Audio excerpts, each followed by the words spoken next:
ಕಳೆದ ಸಲ ಶ್ರೀನಾಥೇ ಜಾನಕೀನಾಥೇ ಓಂ ಶ್ರೀರಾಮಚಂದ್ರಾಯ ನಮಃ ಇವುಗಳನ್ನು ವಿವರಿಸಿದ್ದಾಯಿತು. ಇವತ್ತಿನಿಂದ ವರ್ಣಾನಾಂ ಅರ್ಥಸಂಘಾನಾಂ ಈ ಸ್ತೋತ್ರಗಳ ವಿವರಣೆಯನ್ನು ಮಾಡ್ಕೊಂಡು ಹೋಗೋಣ. ನಮ್ಮ ಪೂಜ್ಯ ಯತೀಶ್ವರಾಂಜರು ಹೇಳ್ತಾ ಇದ್ರು, ಭಜಲೆ ಅಯೋಧ್ಯನಾಥ ದೂಸರಾನ ಕೋಯಿ ಅಂತ ಒಂದು ಹಾಡಿದೆ. ಕೀರ್ತನ ಸಂಗ್ರಹದಲ್ಲೂ ಇದೆ, ನೀವು ಕೂಡ ಅನೇಕ ಸಲ ಹಾಡಿದ್ದೀರಿ. ಸಖಾ ಸಹಿತ ಸರಯೂ ತೀರ ವಿಹರೇ ರಘುವಂಶ ವೀರ ತುಳಸಿದಾಸ ಹರ್ಷ ನಿರಖಿ ಚರಣ ರಜಪಾಯಿ. ಇದನ್ನ ಆಗಾಗ ಹೇಳೋರು. ತುಳಸಿದಾಸರು ಸಾಮಾನ್ಯ ವ್ಯಕ್ತಿಗಳಲ್ಲ. ಅವರು ತಮ್ಮ ರಾಮಾಯಣವನ್ನು ಬರೀತಾ ಇದ್ದಾಗ ಅವರಿಗೆ ಭಗವಾನ್ ಶ್ರೀರಾಮಚಂದ್ರನ ದರ್ಶನ ಆಗ್ತಾ ಇತ್ತು. ಈ ತುಳಸಿದಾಸರು ಸಂಸ್ಕೃತದಲ್ಲೂ ಕೂಡ ದ್ವಿತೀಯ ಪಂಡಿತರಾಗಿದ್ದರು. ಸಂಸ್ಕೃತದಲ್ಲಿ ಇರತಕ್ಕಂತಹ ವಾಲ್ಮೀಕಿ ರಾಮಾಯಣದ ಕಥೆಯನ್ನ ಯಾರೋ ಅಜ್ಞಾತ ಕವಿ ಅಧ್ಯಾತ್ಮ ರಾಮಾಯಣದಲ್ಲಿ ಸಂಗ್ರಹ ಮಾಡಿದ್ದಾನೆ. ಅಧ್ಯಾತ್ಮ ರಾಮಾಯಣದ ಸೊಗಸು ಅಂತಂದ್ರೆ ಪ್ರಾರಂಭದಿಂದ ಕೊನೆಯವರೆಗೆ ಶ್ರೀರಾಮಚಂದ್ರ ಪರಮಾತ್ಮ ಪರಬ್ರಹ್ಮ ವಸ್ತು. ತುಳಸಿದಾಸರಿಗೆ ಈ ಅಧ್ಯಾತ್ಮ ರಾಮಾಯಣ ತುಂಬಾ ಹಿಡಿಸ್ತಂತೆ. ಅಧ್ಯಾತ್ಮ ರಾಮಾಯಣದ ಕಥೆಯನ್ನೇ ಅನುಸರಿಸಿಕೊಂಡು ತಮ್ಮ ಮೇರು ಕೃತಿ ರಾಮಚರಿತ್ ಮಾನಸದನ್ನು ರಚಿಸಿದರು ಕಾಶಿಯಲ್ಲಿ. ಈ ಗ್ರಂಥದ ಪ್ರತಿಯೊಂದು ಕಾಂಡದ ಪ್ರಾರಂಭದಲ್ಲಿಯೂ ಕೂಡ ಬಾಲಕಾಂಡ, ಅಯೋಧ್ಯಕಾಂಡ ಇತ್ಯಾದಿ ಕೆಲವು ಸಂಸ್ಕೃತ ಶ್ಲೋಕಗಳನ್ನು ರಚಿಸಿ ಸೇರಿಸಿದ್ದಾರೆ. It is an integral part of Ramcharitmanas. ಈ ವರ್ಣಾನಾಂ ಅರ್ಥ ಸಂಘಾನಾಂ ಇಲ್ಲಿ ಬರತಕ್ಕಂತಹ ಶ್ಲೋಕಗಳು, ಸ್ತೋತ್ರಗಳು ಹೆಚ್ಚು ಕಡಿಮೆ 100ಕ್ಕೆ 70-80 ಅಂಶ ಅವರ ರಾಮಚರಿತ್ ಮಾನಸದ ಪ್ರಾರಂಭದ ಅಧ್ಯಾಯದ ಪ್ರಾರಂಭದಲ್ಲಿ ಬರತಕ್ಕಂತಹ ಶ್ಲೋಕಗಳಿಂದ ಮಾಡಿರತಕ್ಕಂತಹ ಸಂಗ್ರಹ. ಕೊನೆಯಲ್ಲಿ ಒಂದು 2-3 ಶ್ಲೋಕಗಳು, ಒಂದು ಶ್ಲೋಕ ಅಜ್ಞಾತ ಯಾರದು ಅಂತ ಗೊತ್ತಾಗಿಲ್ಲ, ಇನ್ನೊಂದೆರಡು ಬೇರೆ ಗ್ರಂಥಗಳಿಂದ ತೆಗೆದಿರ್ತಕ್ಕಂಥದ್ದು. ಬಹುಶಃ ಬ್ರಹ್ಮಾನಂದಜಿಯವರ ಅಪ್ಪಣೆಯ ಮೇರೆಗೆ ಅಂಬಿಕಾನಂದಜಿಯವರು ಇವುಗಳನ್ನೆಲ್ಲ ಒಟ್ಟುಗೂಡಿಸಿದ್ರು ಅಂತ ಕಾಣುತ್ತೆ. ಇದರಲ್ಲಿ ಹೆಚ್ಚಿನ ಅಂಶ ತುಳಸಿದಾಸರ ರಾಮಚರಿತ್ ಮಾನಸದ ಪ್ರತಿಯೊಂದು ಕಾಂಡದ ಪ್ರಾರಂಭದಲ್ಲಿ ಬರತಕ್ಕಂತಹ ಶ್ಲೋಕಗಳು. ವರ್ಣಾನಾಂ ಅರ್ಥಸಂಘಾನಾಂ ರಸಾನಾಂ ಛಂದಸಾಂ ಅಪಿ ಮಂಗಲಾನಾಂಚ ಕರ್ತಾರೌ ವಂದೇ ವಾಣಿ ವಿನಾಯಕೌ. ವಾಣಿ ಅಥವಾ ಸರಸ್ವತಿ, ವಿನಾಯಕ ಅಥವಾ ಗಣಪತಿ, ಇವರಿಬ್ಬರಿಗೂ ನಾನು ನಮಸ್ಕಾರ ಮಾಡ್ತೇನೆ. ಅವರು ಯಾರು? ವರ್ಣಗಳ, ಅರ್ಥ ಸಂಘದ, ರಸಗಳ, ಛಂದಸ್ಸುಗಳ ಮತ್ತು ಮಂಗಲದ ಕರ್ತೃಗಳು. ಇಷ್ಟನ್ನು ನಿರ್ಮಾಣ ಮಾಡಿರತಕ್ಕಂಥ ಈ ಇಬ್ಬರು ದೇವತೆಗಳಿಗೆ ನನ್ನ ಪ್ರಣಾಮಗಳು, ನಮಸ್ಕಾರಗಳು. ಬಹುಶಃ ಈ ಸಂದರ್ಭದಲ್ಲಿ ತುಳಸಿದಾಸರ ಕಥೆಯನ್ನು ಬಹಳ ಸಂಕ್ಷಿಪ್ತವಾಗಿ ಹೇಳಬಹುದು. ಚಿಕ್ಕಂದಿನಲ್ಲಿ ಅವರು ಹೆಚ್ಚು ಕಡಿಮೆ ಅನಾಥರು. ಯಾರೋ ಒಬ್ಬರು ಗುರುಗಳ ಅನುಗ್ರಹದಿಂದ ಕಾಶಿಯಲ್ಲಿ ಅವರು ಗುರುಗೃಹವಾಸ ಮಾಡಿ ವಿದ್ಯಾಭ್ಯಾಸವನ್ನು ಮಾಡಿದ್ರು. ಅದ್ವಿತೀಯ ಪಂಡಿತರು ಕೂಡ ಆದರು. ಅನಂತರ ಇವರ ವಿದ್ವತ್ತಿಗೆ, ಸರಳ ವ್ಯಕ್ತಿತ್ವಕ್ಕೆ ಮನಸೋತು ಯಾರೋ ಒಬ್ಬರು ತಮ್ಮ ಮಗಳನ್ನು ಅವರಿಗೆ ಮದುವೆ ಮಾಡಿಕೊಟ್ರು. ಸಂಸಾರ ಸುಖವಾಗಿ ನಡೀತಾ ಇತ್ತು. ಮೊದಲು ತುಳಸಿದಾಸರಿಗೆ ತಮ್ಮ ಪತ್ನಿಯ ಮೇಲೆ ತುಂಬ ಮೋಹ ಇತ್ತಂತೆ. ಒಂದು ದಿನ ಅವ್ರ ಮನೆಯಲ್ಲಿ ಇಲ್ಲದೆ ಇದ್ದಾಗ ಆಕೆಯ ತಮ್ಮ ತವರು ಮನೆಯಿಂದ ಬಂದು ತಂದೆ ಹೇಳಿ ಕಳಿಸಿದ್ದಾರೆ, ತಕ್ಷಣ ಬರಬೇಕು. ತುಳಸಿದಾಸರಿಗೆ ವಿಷಯ ತಿಳಿಸಲಿಕ್ಕೆ ಪುರುಸತ್ತಿರಲಿಲ್ಲ. ಆದ್ದರಿಂದ ಆಕೆ ಮನೆಯಲ್ಲಿ ಒಂದು ಕಾಗದ ಇಟ್ಬಿಟ್ಟು ಹೊರಟು ಹೋದ್ಲು ತವ್ರ ಮನೆಗೆ. ತುಳಸಿದಾಸರು ಹಿಂತಿರುಗಿ ಬಂದ್ರಂತೆ. ಮನೆಯಲ್ಲಿ ಹೆಂಡತಿ ಇಲ್ಲ, ಹುಚ್ಚು ಹಿಡಿದಾಗ ಆಗೋಯ್ತು ಅವರಿಗೆ. ಹೊರಟು ಅರ್ಧರಾತ್ರಿಯಲ್ಲಿ ಮಳೆ ಬರ್ತಾ ಇದೆ. ಗಂಗಾ ನದಿಯಲ್ಲಿ ಬಿದ್ದು ಈಜ್ಕೊಂಡು, ಈಜುವಾಗ ಯಾವುದೋ ಒಂದು ಕಾಣಿಸ್ತಂತೆ, ಸಪೋರ್ಟ್ಗೆ ಅದನ್ನು ಹಿಡ್ಕೊಂಡು ಹಾಗೂ ಹೀಗೆ ಮಾಡಿ ಈಜ್ಕೊಂಡು ಆಚೆ ಕಡೆ ದಡಕ್ಕೆ ಬಂದ್ರಂತೆ. ಮಾವನ ಮನೆಗೆ ಓಡಿದ್ರಂತೆ. ಎಲ್ಲ ಕಡೆಯೂ ಬಾಗಿಲು ಹಾಕಿದೆ. ಹಿಂದ್ಗಡೆ ನೋಡಿದ್ರಂತೆ ಯಾವುದೋ ಹಗ್ಗದ ಹಾಕಿ ಕಾಣಿಸ್ತಾ ಇತ್ತಂತೆ. ಅದನ್ನು ಹಿಡ್ಕೊಂಡು ಹತ್ತದ್ರಂತೆ, ಒಳಗೆ ಹೋದ್ರಂತೆ. ಒಳಗೆ ಹೋಗಿ ಹೆಂಡತಿ ಎದುರಿಗೆ ನಿಂತ್ಕೊಂಡಾಗ ಆಕೆಗೆ ಆಶ್ಚರ್ಯವಾಗೋಯ್ತಂತೆ. ಹೇಗೆ ಬಂದ್ರಿ? ಹೀಗೆ ಬಂದ್ರಿ. ನಿಜವಾದ ಸಂಗತಿ ಏನು ಅಂದರೆ, ಗಂಗಾ ನದಿ, ಇದೆಲ್ಲ ಕಥೆ ಅಂತ ಇಟ್ಕೊಳ್ಳಿ. ಗಂಗಾ ನದಿಲಿ ಮೊಸಳೆಯನ್ನು ಆಶ್ರಯ ಮಾಡಿಕೊಂಡು ಈಜಿದ್ದಾರೆ. ಒಂದು ಹಾವು ನೇತಾಡ್ತಾ ಇತ್ತಂತೆ. ಹಾವನ್ನು ಹಗ್ಗವನ್ನಾಗಿ ಮಾಡಿ ಮೇಲೆ ಹತ್ತಿ ಬಂದಿದ್ದಾರೆ. ಇದೆಲ್ಲ ಉತ್ಪ್ರೇಕ್ಷೆ ಅಂತ ಇಟ್ಕೊಳ್ಳಿ. ಆದರೆ ನಿಜವಾದಂಥ ಸಂಗತಿ ಏನು ಅಂದರೆ, ಹೆಂಡತಿಯನ್ನು ನೋಡ್ತಕ್ಕಂತಹ ತವಕದಲ್ಲಿ ಪ್ರಾಣಾಪಾಯವನ್ನು ಲೆಕ್ಕಿಸದೆ ಬಂದರು. ಆಕೆಗೆ ಬಹಳ ದುಃಖವಾಯಿತಂತೆ, ವ್ಯಥೆ ಆಯಿತಂತೆ. ಧರ್ಮಾತ್ಮಳಾದ ಹೆಂಗಸು ಆಕೆ. ನನ್ನ ಮೇಲಿರ್ತಕ್ಕಂತಹ ಪ್ರೀತಿಯಲ್ಲಿ ಒಂದು 5% ಅತ್ಯಲ್ಪ ಭಾಗವಾಗಿರ್ತಕ್ಕಂಥ ಪ್ರೀತಿ ಶ್ರೀರಾಮಚಂದ್ರನ ಮೇಲಿದ್ದಿದ್ರೆ ನಿಮಗೆ ಮೋಕ್ಷ ಸಿಕ್ಕಿರೋದು.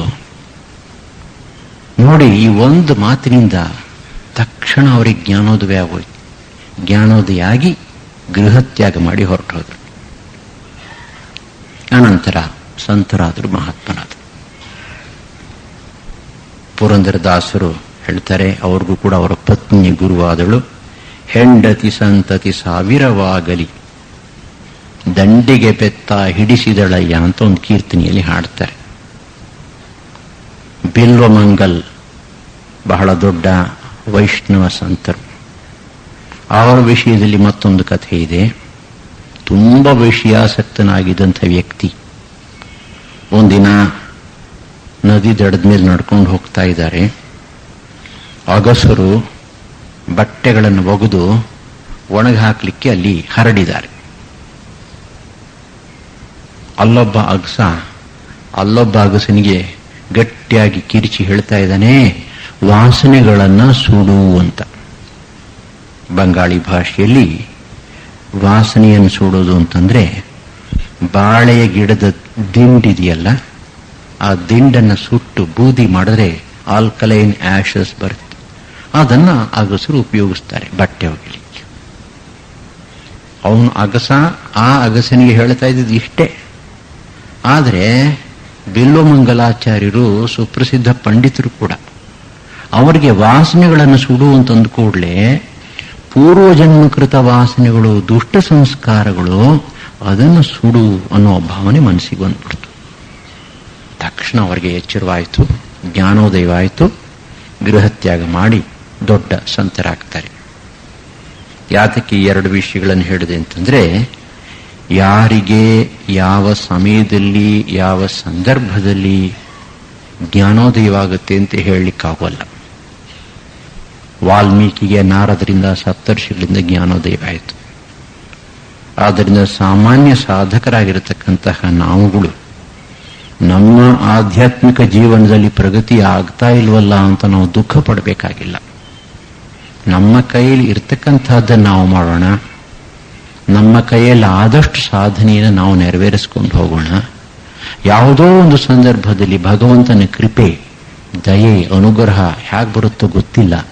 ಅದು ಬಂದಾಗ there will be an explosion of inner consciousness, knowledge, experience. ಅದನ್ನು ಮಹಾತ್ಮರ ಜೀವನದಲ್ಲಿ ಕಾಣ್ತೇವೆ. ಈ ತುಳಸಿದಾಸರು ಜ್ಞಾನೋದಯವಾದ ಮೇಲೆ ಶ್ರೀರಾಮಚಂದ್ರನ ಕುರಿತು ತಪಸ್ ಮಾಡಿ ಸಾಕ್ಷಾತ್ಕಾರವನ್ನು ಮಾಡಿಕೊಂಡು ಅವನ ಅನುಗ್ರಹದಿಂದ ಈ ಗ್ರಂಥವನ್ನು ಪ್ರಾರಂಭ ಮಾಡಿದ್ರು, ಮುಗಿಸಿದ್ರು. ಇವತ್ತಿಗೂ ಕೂಡ ಉತ್ತರ ಭಾರತದಲ್ಲಿ ರಾಮಚರಿತ್ ಮಾನಸ್ ಎಷ್ಟು ಪ್ರಸಿದ್ಧವೋ ವಾಲ್ಮೀಕಿ ರಾಮಾಯಣ ಭಾಗವತ ಅಷ್ಟು ಪ್ರಸಿದ್ಧ ಅಲ್ಲ. ನಾನು ಅಲಹಾಬಾದ್ನಲ್ಲಿ 4 ವರ್ಷ ಇದ್ದೆ. ಎಷ್ಟು ಪೂಜ್ಯ ಭಾವನೆಯಿಂದ ಇದನ್ನು ಕಾಣ್ತಾರೆ ಅಂತ ನಾನು ಕಣ್ಣಾರೆ ನೋಡಿದ್ದೇನೆ. ಅಷ್ಟೇ ಅಲ್ಲ, ರಾಮಾಯಣವನ್ನು ಯಾವ ರೀತಿ ಸಾಂಪ್ರದಾಯಿಕವಾಗಿ ಪಾರಾಯಣ ಮಾಡ್ತಾರೋ ಹಾಗೆ ಇದನ್ನೂ ಪಾರಾಯಣ ಮಾಡ್ತಾರೆ. ಇದರಲ್ಲಿ ಬರ್ತಕ್ಕಂತಹ ಕೆಲವು ಸ್ತೋತ್ರಗಳನ್ನು, ಕೆಲವು ಅಧ್ಯಾಯಗಳನ್ನು ಮಂತ್ರರೂಪವಾಗಿ ಪಠಿಸೋದು ಉಂಟು. ಹನುಮಾನ್ ಚಾಲೀಸ ಅವರೇ ಮಾಡಿದ್ದು. ಈ ಹನುಮಾನ್ ಚಾಲೀಸವನ್ನು ವಿಧಿಯುಕ್ತವಾಗಿ ಪಾರಾಯಣ ಮಾಡ್ತಕ್ಕಂಥ ಕ್ರಮ ಉಂಟು. ಹನುಮಂತನ ಫೋಟೋ ಇಟ್ಟು ಅದಕ್ಕೆ ಮಾಲೆ ಹಾಕಿ ದೀಪ ಹಚ್ಚಿ ದೀಪ ಆರದೇರೋ ಆಗಿ ನೋಡಿಕೊಂಡು ಅದನ್ನು ಪ್ರತಿ ದಿವಸ ಬೆಳಗ್ಗೆ ಒಂದ್ಸಲ, ಮಧ್ಯಾಹ್ನ ಒಂದ್ಸಲ, ಸಾಯಂಕಾಲ ಒಂದ್ಸಲ, ಹೀಗೆ ಕೆಲವು ದಿನಗಳು ಮಾಡಿದ್ರೆ ಇಷ್ಟಾರ್ಥಗಳು ಎಲ್ಲ ಸಿದ್ಧಿಸುತ್ತವೆ. ಅಂತಹ ಅಪೂರ್ವ ಗ್ರಂಥ ಇದು. ಇದರ ಹಿಂದಿಯೂ ಕೂಡ ಬಹಳ ಚೆನ್ನಾಗಿರ್ತಕ್ಕಂಥ ಹಿಂದಿ. ಗೀತಾ ಪ್ರೆಸ್ ಗೋರಖ್ಪುರ್ನವರು ಅದರ ಅನುವಾದವನ್ನು ಸರಳವಾಗಿರ್ತಕ್ಕಂಥ ಹಿಂದಿ ಭಾಷೆಯಲ್ಲಿ, ಇಂಗ್ಲಿಷ್ ಭಾಷೆಯಲ್ಲಿ ಮಾಡಿ ತಂದಿದ್ದಾರೆ. ಮಾನಸ್ ಪಿಯೂಷ್ ಅಂತ ಹೇಳಿಬಿಟ್ಟು ಇದರ ಮೇಲೆ ವಿಸ್ತಾರವಾಗಿರ್ತಕ್ಕಂತಹ ಹಿಂದಿ ವ್ಯಾಖ್ಯಾನ ಸಹ ಇದೆ. ಹಿಂದಿ ಸುಮಾರಾಗಿ ಗೊತ್ತಿರತಕ್ಕಂಥವರು ಅದನ್ನು ಓದಿ ಅದರ ಅನುಕೂಲವನ್ನು ಪಡೆಯಬಹುದು. ನಮ್ಮಲ್ಲಿ ಸಂಪ್ರದಾಯ ಏನು ಅಂದರೆ, ಯಾವುದಾದರೂ ಒಂದು ಶುಭ ಕಾರ್ಯವನ್ನು ಪ್ರಾರಂಭ ಮಾಡಬೇಕಾದರೆ ವಿಘ್ನೇಶ್ವರನ ಅನುಗ್ರಹಕ್ಕಾಗಿ ನಾವು ಪ್ರಾರ್ಥನೆ ಮಾಡುತ್ತೇವೆ. ವಿಘ್ನೇಶ್ವರ ವಿಘ್ನಗಳಿಗೆ ಒಡೆಯ. ವಿಘ್ನಗಳಿಗೆ ಒಡೆಯನಾದದ್ರಿಂದಲೇ ನಮ್ಮೇಲೆ ಕೋಪ ಬಂದರೆ ವಿಘ್ನಗಳನ್ನು ಚೂ ಬಿಡ್ತಾನೆ. ಅದಕ್ಕೋಸ್ಕರಲ್ಲ, ಆದರೆ ಹೆದರ್ಕೊಂಡಾದ್ರೂ ನಾವು ಅವನಿಗೆ ಪ್ರಾರ್ಥನೆ ಮಾಡ್ತೀವಿ. ಯಾರ್ದಾದ್ರೂ ಮನೆಗೆ ಹೋಗ್ತೀವಿ ಅಂತ ಇಟ್ಕೊಳ್ಳಿ, ನಾಯಿಗಳಿವೆ ಎಚ್ಚರಿಕೆ ಅಂತ ಬೋರ್ಡ್ ಹಾಕಿದ್ರೆ ಪರವಾಗಿಲ್ಲ, ಎಚ್ಚರವಾಗಿರ್ತೀವಿ. ಬೋರ್ಡ್ ಇಲ್ಲದೆ ನಾವು ಒಳಗಡೆ ಹೋಗಿ ನಾಯಿ ಬಂದ್ಬಿಟ್ರೆ, ನಾವು ಕಿರಿಸಿದಾಗ ಮನೆ ಯಜಮಾನ ನಾಯಿಗೆ ವಾಪಸ್ ಬಂತ ಆರ್ಡರ್ ಮಾಡಿದ್ಮೇಲೆ ಅದು ವಾಪಸ್ ಹೋಗುತ್ತೆ, ವಿ ಆರ್ ಸೇಫ್. ಇಲ್ಲಿ ವಿಘ್ನೇಶ್ವರನ ಪ್ರಾರ್ಥನೆ ಮಾಡಿಕೊಳ್ತಕ್ಕಂಥದ್ದು ನಮ್ಮ ಸಂಪ್ರದಾಯದಲ್ಲಿ 100 ವರ್ಷಗಳಿಂದ ಬಂದಿರತಕ್ಕಂಥ ಸಂಗತಿ. ಇವರು ಅಮೂಲ್ಯವಾಗಿರ್ತಕ್ಕಂಥ, ಅದ್ಭುತವಾಗಿರ್ತಕ್ಕಂಥ, ಮುಂದೆ ಚಾರಿತ್ರಿಕವಾಗ್ತಕ್ಕಂತಹ ಈ ಕೃತಿರತ್ನವನ್ನು ಮಾಡುವಾಗ ಪ್ರಾರಂಭದಲ್ಲಿ ವಿಘ್ನೇಶ್ವರನ ಅನುಗ್ರಹಕ್ಕಾಗಿ, ವಿದ್ಯಾಧಿದೇವತೆಯಾದ ಅನುಗ್ರಹಕ್ಕಾಗಿ ಪ್ರಾರ್ಥನೆ ಮಾಡ್ತಾ ಇದ್ದಾರೆ. ವರ್ಣಾನಾಂ ಅರ್ಥಸಂಘಾನಾಂ ರಸಾನಾಂ ಛಂದಸಾಂ ಅಪಿ ಮಂಗಲಾನಾಂಚ ಕರ್ತಾರೌ ವಂದೇ ವಾಣಿ ವಿನಾಯಕೌ. ವಿಘ್ನೇಶ್ವರ ವಿದ್ಯಾಧಿದೇವತೆಯೂ ಹೌದು, ವಿದ್ಯಾಗಣಪತಿ. ವಿಘ್ನಗಳ ಅಧೀಶ್ವರನೂ ಹೌದು. ಸರಸ್ವತಿ ವಾಣಿ ಮಾತುಗಳಿಗೆ ಅಧಿದೇವತೆ. ಆಕೆಯ ಅನುಗ್ರಹದಿಂದ ಗ್ರಂಥ ರಚನಾ ಸಾಮರ್ಥ್ಯ, ಗ್ರಂಥವು ಅದ್ಭುತವಾಗಿ ರಸಯುಕ್ತವಾಗಿ ಆಗ್ತಕ್ಕಂತಹ ಸಾಮರ್ಥ್ಯ ನಮಗೆ ಸಿದ್ಧಿಸುತ್ತೆ. ಸಾಹಿತ್ಯ ದೃಷ್ಟಿಯಿಂದ ಗ್ರಂಥ ಪರಿಪೂರ್ಣವಾಗಬೇಕಾದರೆ ಆ ಪರಿಪೂರ್ಣತ್ವದ ಸಿದ್ಧಿಗಾಗಿ ವಾಣಿಯ, ವಾಗ್ದೇವತೆಯ, ಸರಸ್ವತಿಯ ಕೃಪೆ ಬೇಕು. ಅದಕ್ಕಾಗಿ ಇವರಿಬ್ಬರಿಗೂ ವಂದನೆಯನ್ನು ಸಲ್ಲಿಸ್ತಾ ಇದ್ದಾರೆ. ವಂದೇ ವಾಣಿ ವಿನಾಯಕೌ. ಇವರು ಯಾರು ಅಂದರೆ ಕರ್ತಾರೌ. ಕರ್ತಾರೌ ಕರ್ತೃಗಳು, ನಿರ್ಮಾತಾರರು, ಸೃಷ್ಟಿಯನ್ನು ಮಾಡಿರತಕ್ಕಂಥವರು. ಯಾವುದನ್ನು ಸೃಷ್ಟಿಸಿದ್ದಾರೆ, ಏನನ್ನು ಮಾಡಿದ್ದಾರೆ, ಏನನ್ನು ನಿರ್ಮಿಸಿದ್ದಾರೆ, ಇದನ್ನ ಕಾವ್ಯ ರಚನೆಯ ದೃಷ್ಟಿಯಿಂದ ವಿವರಿಸ್ತಾ ಇದ್ದಾರೆ ಬೇರೆ ಬೇರೆ ಪದಗಳಲ್ಲಿ. ವರ್ಣಾನಾಂ. ವರ್ಣ ಅಂದರೆ ಅಕ್ಷರಗಳು. ನಾವು ಎಳೆ ಮಕ್ಕಳಾಗಿದ್ದಾಗ ಪ್ರೈಮರಿ ಸ್ಕೂಲ್ನಲ್ಲಿ ವರ್ಣಮಾಲೆ ಅಂತ ದೊಡ್ಡ ದೊಡ್ಡ ಅಕ್ಷರಗಳಿದ್ದಂಥ ಪುಸ್ತಕ ನಮ್ಮ ಕೈ ಕೊಡೋರು. ಅಕ್ಷರಗಳ ಮಾಲೆ, ಅದನ್ನು ಕಲಿಯೋದು. ನಾವು ತುಂಬ ಚಿಕ್ಕವನಾಗಿದ್ದಾಗ ಇನ್ನು ಸ್ಕೂಲಿಗೆ ಸೇರಿಸಿರ್ಲಿಲ್ಲ. ಆಗ ನಮ್ಮ ಪೂರ್ವಾಶ್ರಮದ ಅಜ್ಜನ ಮನೆಯಲ್ಲಿ ಇತ್ತಿತ್ತು. ಸರಿ, ಅವರು ಮನೆ ಚಿಕ್ಕಮ್ಮನ ಯಾರೋ ದೊಡ್ಡವರು, ನಿನಗೆ ಸ್ಕೂಲ್ ತೋರಿಸ್ತೀನಿ ಅಂತ ಕರ್ಕೊಂಡು ಹೋದ್ರು. ಸ್ಕೂಲು ಅಂದ್ರೆ ಏನು ಅಂತ ನಾನು ಕಿವಿನಲ್ಲಿ ಕೇಳಿದ್ದೆ ಹೊರತು ಕಣ್ಣಲ್ಲಿ ನೋಡಿರ್ಲಿಲ್ಲ. ಹೋಗಿ ಆ ಬಾಗಿಲತ್ರ ಹೋದ ಕೂಡಲೇ ಇದು ಎಂಥ ಸ್ಕೂಲಪ್ಪ ಅನ್ನಿಸ್ತು, ಕಿವಿ ಮುಚ್ಕೋಬೇಕು ಅಂತ ಅಷ್ಟೊಂದು ಗಲಾಟೆ. ಏನೂ ಕೇಳಿಸೋದಿಲ್ಲ, ಅಷ್ಟೊಂದು ಗಲಾಟೆ. ಒಳಗಡೆ ಹೋಗಿ ನೋಡಿದ್ರೆ ಚಿಕ್ಕ ಚಿಕ್ಕ ಮಕ್ಕಳೆಲ್ಲ ನೆಲದ ಮೇಲೆ ಕೂತಿದ್ದಾರೆ. ಅವ್ರ ಎದುರುಗಡೆ ಮರಳನ್ನು ಹರಡಿಬಿಟ್ಟಿದ್ದಾರೆ. ಅದೇ ಇಸ್ಲೇಟು. ಮರಳಿನ ಮೇಲೆ ಇವರು ಈ ಬೆರಳಿಂದ ಬರೀಬೇಕು. ಓಂಕಾರ, ಅಕಾರ, ಉಕಾರ, ಇಕಾರ, ಮಕಾರ ಎಲ್ಲ ಬರೀಬೇಕು. ಇದೇ ಈ ಸ್ಕೂಲು. ಆ ಸ್ಕೂಲು ನಡೆದ್ಮೇಲೆ ಸದ್ಯ ಸಾಕಪ್ಪ, ನನಗೆ ಎಂದಿಗೂ ಸ್ಕೂಲ್ಗೆ ಹೋಗೋದು ಬೇಡ ಅನ್ನಿಸ್ಬಿಟ್ಟಿತ್ತು. ಈ ಪ್ರಾರಂಭಿಕ ಹಂತದಲ್ಲಿ ನಾವು ಒಂದು ಭಾಷೆಯನ್ನು ಕಲಿಬೇಕಾದರೆ ಮುಂಚೆ ಅಕ್ಷರಗಳನ್ನು ಕಲಿಬೇಕು. ಈ ವರ್ಣಗಳು ಅಥವಾ ಅಕ್ಷರಗಳು ಇಲ್ಲದೆ ಹೋದರೆ, ಅಕ್ಷರಗಳ ಗುಂಪುಗಳು ಸಂಘಾತ ಇಲ್ಲದೆ ಹೋದರೆ ಗ್ರಂಥ ರಚನೆ ಸಾಧ್ಯವೇ ಇಲ್ಲ. ನಮ್ಮ ಮನಸ್ಸಿನಲ್ಲಿರ್ತಕ್ಕಂಥ ಯೋಚನೆ ಭಾವನೆಗಳನ್ನು ವ್ಯಕ್ತಪಡಿಸಬೇಕಾದ್ರೆ, ನಿಮ್ಮ ಮನಸ್ಸಿಗೆ ಅದು ತಾಕಬೇಕಾದರೆ, ತಗಲಬೇಕಾದರೆ, ಅರ್ಥವಾಗಬೇಕಾದ್ರೆ ವರ್ಣಗಳ ಸಂಘಾತದಿಂದ ಉಂಟಾದ ಪದಗಳ ವಾಕ್ಯಗಳ ಮೂಲಕ ಮಾತ್ರ ಸಾಧ್ಯ. ಈ ವರ್ಣಗಳು ಹೇಗೆ ಉತ್ಪನ್ನವಾದವು ಕಥೆಯನ್ನು ಹೇಳ್ತಾರೆ ಪುರಾಣಗಳಲ್ಲಿ. ಒಮ್ಮೆ ದೇವತೆಗಳಿಗೆ ತುಂಬ ಬೇಸರ ಆಯ್ತಂತೆ. ಕೆಲಸ ಮಾಡಿ ಮಾಡಿ ಮಾಡಿ ಸಾಕಾಯ್ತಂತೆ. ಅವ್ರಿಗೆಲ್ಲ ಸ್ವಲ್ಪ ಎಂಟರ್ಟೈನ್ಮೆಂಟ್ ಬೇಕು ಅಂತ ಅನ್ನಿಸ್ತಂತೆ. ನೇರವಾಗೆಲ್ಲ ಕೈಲಾಸಕ್ಕೆ ಬಂದ್ರಂತೆ ಶಿವನ ಲೋಕಕ್ಕೆ. ಶಿವ ಕೂತಿದ್ದ. ಅವನ ಹತ್ರ ಹೋಗಿ ಪ್ರಣಾಮ ಮಾಡಿ ಹೇಳಿದ್ರಂತೆ, ನಮಗೆ ತುಂಬಾ ಬೇಸರ ಆಗಿದೆ, ನೀನು ಮಾಡತಕ್ಕಂತಹ ನೃತ್ಯವನ್ನ, ಶಿವತಾಂಡವ ನೃತ್ಯ ಬಹಳ ಪ್ರಸಿದ್ಧ ಅಂತ ಹೇಳ್ತಾರೆ, ಆ ತಾಂಡವ ನೃತ್ಯವನ್ನು ನೋಡಬೇಕು ಅಂತ ನಮ್ಗೆ ಆಶೆಯಾಗಿದೆ. ಶಿವ ಆಗಲಿ ಅಂತ ಸಂತೋಷದಿಂದ ಒಪ್ಪಿ ಶಿವತಾಂಡವ ನೃತ್ಯವನ್ನು ಪ್ರಾರಂಭ ಮಾಡ್ತಾನಂತೆ. ಶಿವತಾಂಡವ ನೃತ್ಯವನ್ನು ಮಾಡುವಾಗ ಕೈಯಲ್ಲಿದ್ದಂತಹ ಡಮರುವನ್ನ 14 ಸಲ ನುಡಿಸಿದನಂತೆ. ಆ 14 ಸಲ ಅವನು ನುಡಿಸಿದಾಗ ಒಂದೊಂದು ಸಲ ನುಡಿಸಿದಾಗಲೂ ಕೂಡ ಒಂದೊಂದು ಅಕ್ಷರ ಸಂಘಾತ ಬಂತಂತೆ. ಇದನ್ನ ಮಾಹೇಶ್ವರ ಸೂತ್ರಗಳು ಅಂತ ಕರೀತಾರೆ. ಈ ಸೂತ್ರ ಅನ್ನೋ ಶಬ್ದ ಕೂಡ ಬಹಳ ಅರ್ಥಗರ್ಭಿತವಾಗಿರ್ತಕ್ಕಂಥ ಶಬ್ದ. ಸೂತ್ರ ಅಂದರೆ ದಾರ. ನಾವು ದಾರದಲ್ಲಿ ಮಣಿಗಳನ್ನು ಪೋಣಿಸ್ತೇವೆ, ಹೂವನ್ನು ಪೋಣಿಸಿ ಹಾರ ಮಾಡ್ತೇವೆ. ಹಾಗೆ ಯಾವುದಾದ್ರೂ ಒಂದು ಶಾಸ್ತ್ರದಲ್ಲಿರ್ತಕ್ಕಂತಹ ಅನೇಕ ವಿಷಯಗಳನ್ನ ಒಂದು ಕಡೆ ಸಂಗ್ರಹ ಮಾಡಿ ಇಡಬೇಕಾದ್ರೆ ಸೂತ್ರ ರೂಪದಲ್ಲಿ ರಚನೆ ಮಾಡಿದ್ರೆ ಬಹಳ ಸುಲಭ, ನೆನಪಿನಲ್ಲಿ ಇಟ್ಕೊಳ್ಳೋದು ಸುಲಭ. ಈಗ ನಾವು ನಾರದ ಭಕ್ತಿ ಸೂತ್ರದ ಅಧ್ಯಯನವನ್ನು ಮಾಡಿದ್ದೇವೆ. ಅಥಾತೋ ಬ್ರಹ್ಮ ಜಿಜ್ಞಾಸ, ಅಥಾತೋ ಭಕ್ತಿ ವ್ಯಾಖ್ಯಾಸ್ಯಾಮಃ, ಅಥಾತೋ ಧರ್ಮ ಜಿಜ್ಞಾಸ, ಅಥ ಯೋಗಾನುಶಾಸನಂ. ಇವೆಲ್ಲ ಸೂತ್ರಗಳು. ಹಿಂದಿನ ಕಾಲದಲ್ಲಿ ಬರವಣಿಗೆ ಅಷ್ಟು ಪ್ರಚಲಿತವಾಗಿರಲಿಲ್ಲ. ಎಲ್ಲವನ್ನು ನೆನಪಿನಲ್ಲಿ ಇಟ್ಕೋಬೇಕಾಗಿತ್ತು.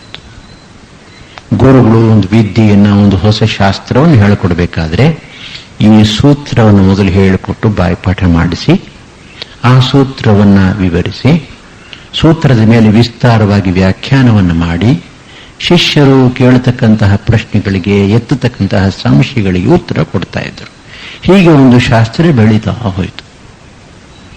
ಹಾಗೆ ಈ ಲೋಕದಲ್ಲಿ ಸೃಷ್ಟವಾಗಿರತಕ್ಕಂತಹ ಸೂತ್ರ ಸಾಹಿತ್ಯದಲ್ಲಿ ಅತ್ಯಂತ ಪ್ರಾಚೀನವಾಗಿರತಕ್ಕಂತಹ ಸೂತ್ರ ಸಾಹಿತ್ಯ ಇಡೀ ಸಾಹಿತ್ಯಕ್ಕೆ, ಸಂಸ್ಕೃತ ಸಾಹಿತ್ಯವಾಗಲಿ ಯಾವ ಸಾಹಿತ್ಯವೇ ಆಗಲಿ, ಇಡೀ ಸಾಹಿತ್ಯಕ್ಕೆ, ಗ್ರಂಥ ರಾಶಿಗೆ ಮೂಲವಾಗಿರತಕ್ಕಂತಹ ಶಬ್ದಗಳನ್ನು ಕೊಡತಕ್ಕಂತಹ ಮೂಲ ರೂಪ ಸೂತ್ರ ಅಂತಂದರೆ ಮಾಹೇಶ್ವರ ಸೂತ್ರಗಳು. ಈ 14 ಸೂತ್ರಗಳಿಂದ 50 ವರ್ಣಮಾಲೆ, ಅದರಿಂದ ಇಡೀ ಶಾಸ್ತ್ರ ಬೆಳಕೊಂಡು ಹೋಯಿತು. ಸಂಸ್ಕೃತ ವ್ಯಾಕರಣದ ಪರಿಚಯ ಇದ್ದವರಿಗೆ ಗೊತ್ತಿದೆ ಮಾಹೇಶ್ವರ ಸೂತ್ರಗಳು. ಅದು ಕೂಡ ಸೂತ್ರಗಳು ಹೇಗಿವೆ ಅಂತಂದ್ರೆ, ಡಮರುವನ್ನು ನುಡಿಸಿದಾಗ ಬರತಕ್ಕಂಥ ಶಬ್ದದ ಹಾಗೆ ಇದೆ ಅದರ ಶಬ್ದ. ಐ ಓಂ ರುಲ್ ಋಕ್, ಎ ಓಂ, ಐ ಔಚ್, ಐ ವರಟ್, ಲಣ್. ಬಹಳ ಚೆನ್ನಾಗಿದೆ ಅದು. ಈ 14 ಸೂತ್ರಗಳನ್ನು ಬಾಯ್ಪಾಠ ಮಾಡಿಬಿಟ್ರೆ ಪಾಣಿನಿಯ ಗ್ರಂಥವನ್ನ, ವ್ಯಾಕರಣವನ್ನ ಬಹಳ ಚೆನ್ನಾಗಿ ಅರ್ಥ ಮಾಡ್ಕೋಬಹುದು. ಅಲ್ಲಿಗೆ ಈ ವರ್ಣಗಳ ಉತ್ಪತ್ತಿ ಯಾವುದರಿಂದ ಆಯಿತು? ಸಾಕ್ಷಾತ್ ಶಿವಮಹಾದೇವನಿಂದ ಆಯಿತು. ತಾಂಡವ ನೃತ್ಯದ ಕಾಲದಲ್ಲಿ ಅವನು ಡಮರುವನ್ನು ನುಡಿಸಿದ್ರಿಂದ ಈ ವರ್ಣಮಾಲೆ ಅಕ್ಷರಗಳು ಉತ್ಪನ್ನವಾದವು. ಗಣಪತಿ ಸಾಮಾನ್ಯನೇ, ಅವನು ಸಾಕ್ಷಾತ್ ಶಿವನ ಪುತ್ರ, ಶಿವನ ಮತ್ತೊಂದು ಅವತಾರ, ಶಿವನ ಶಕ್ತಿ ಇವನ ಮೂಲಕ ಕೆಲಸ ಮಾಡ್ತಾ ಇದೆ. ಆದ್ದರಿಂದ ವರ್ಣಗಳ ವರ್ಣ ಸಂಘಾತದ ಒಂದು ವಿದ್ಯೆ ಕಲೆ ನಮಗೆ ಸಿದ್ಧಿಸಬೇಕಾದರೆ ಗಣಪತಿ ಅನುಗ್ರಹ ಬೇಕೇ ಬೇಕು. ಮಹಾಸರಸ್ವತಿ ಯಾರು? ಮಹಾಕಾಳಿ, ಮಹಾಲಕ್ಷ್ಮಿ, ಮಹಾಸರಸ್ವತಿ ಮೂರು ಕೂಡ ಶಕ್ತಿಯ ದುರ್ಗೆಯ ಮೂರು ರೂಪಗಳು. ದುರ್ಗಾ ಸಪ್ತಶತಿ ಅಥವಾ ಈ ಚಂಡಿ ಗ್ರಂಥದ ದೇವಿ ಮಹಾತ್ಮೆ ಗ್ರಂಥದ ಪ್ರಕಾರ ಅಲ್ಲಿಗೆ ಸರಸ್ವತಿಯನ್ನ, ಮಹಾಸರಸ್ವತಿಯನ್ನ ನಾವು ನೋಡಿದಾಗ, ಅಂದರೆ ಆಕೆಯ ಧ್ಯಾನ ಶ್ಲೋಕವನ್ನು ನೋಡಿದಾಗ ಆಕೆಯ ಕೈಯಲ್ಲೂ ಡಮರುವನ್ನು ಕಾಣುತ್ತೇವೆ. ಯಾವ ಡಮರುವಿನಿಂದ ಶಿವಮಹಾದೇವ ಈ ವರ್ಣಗಳನ್ನು ಉತ್ಪನ್ನ ಮಾಡಿದನೋ ಅದು.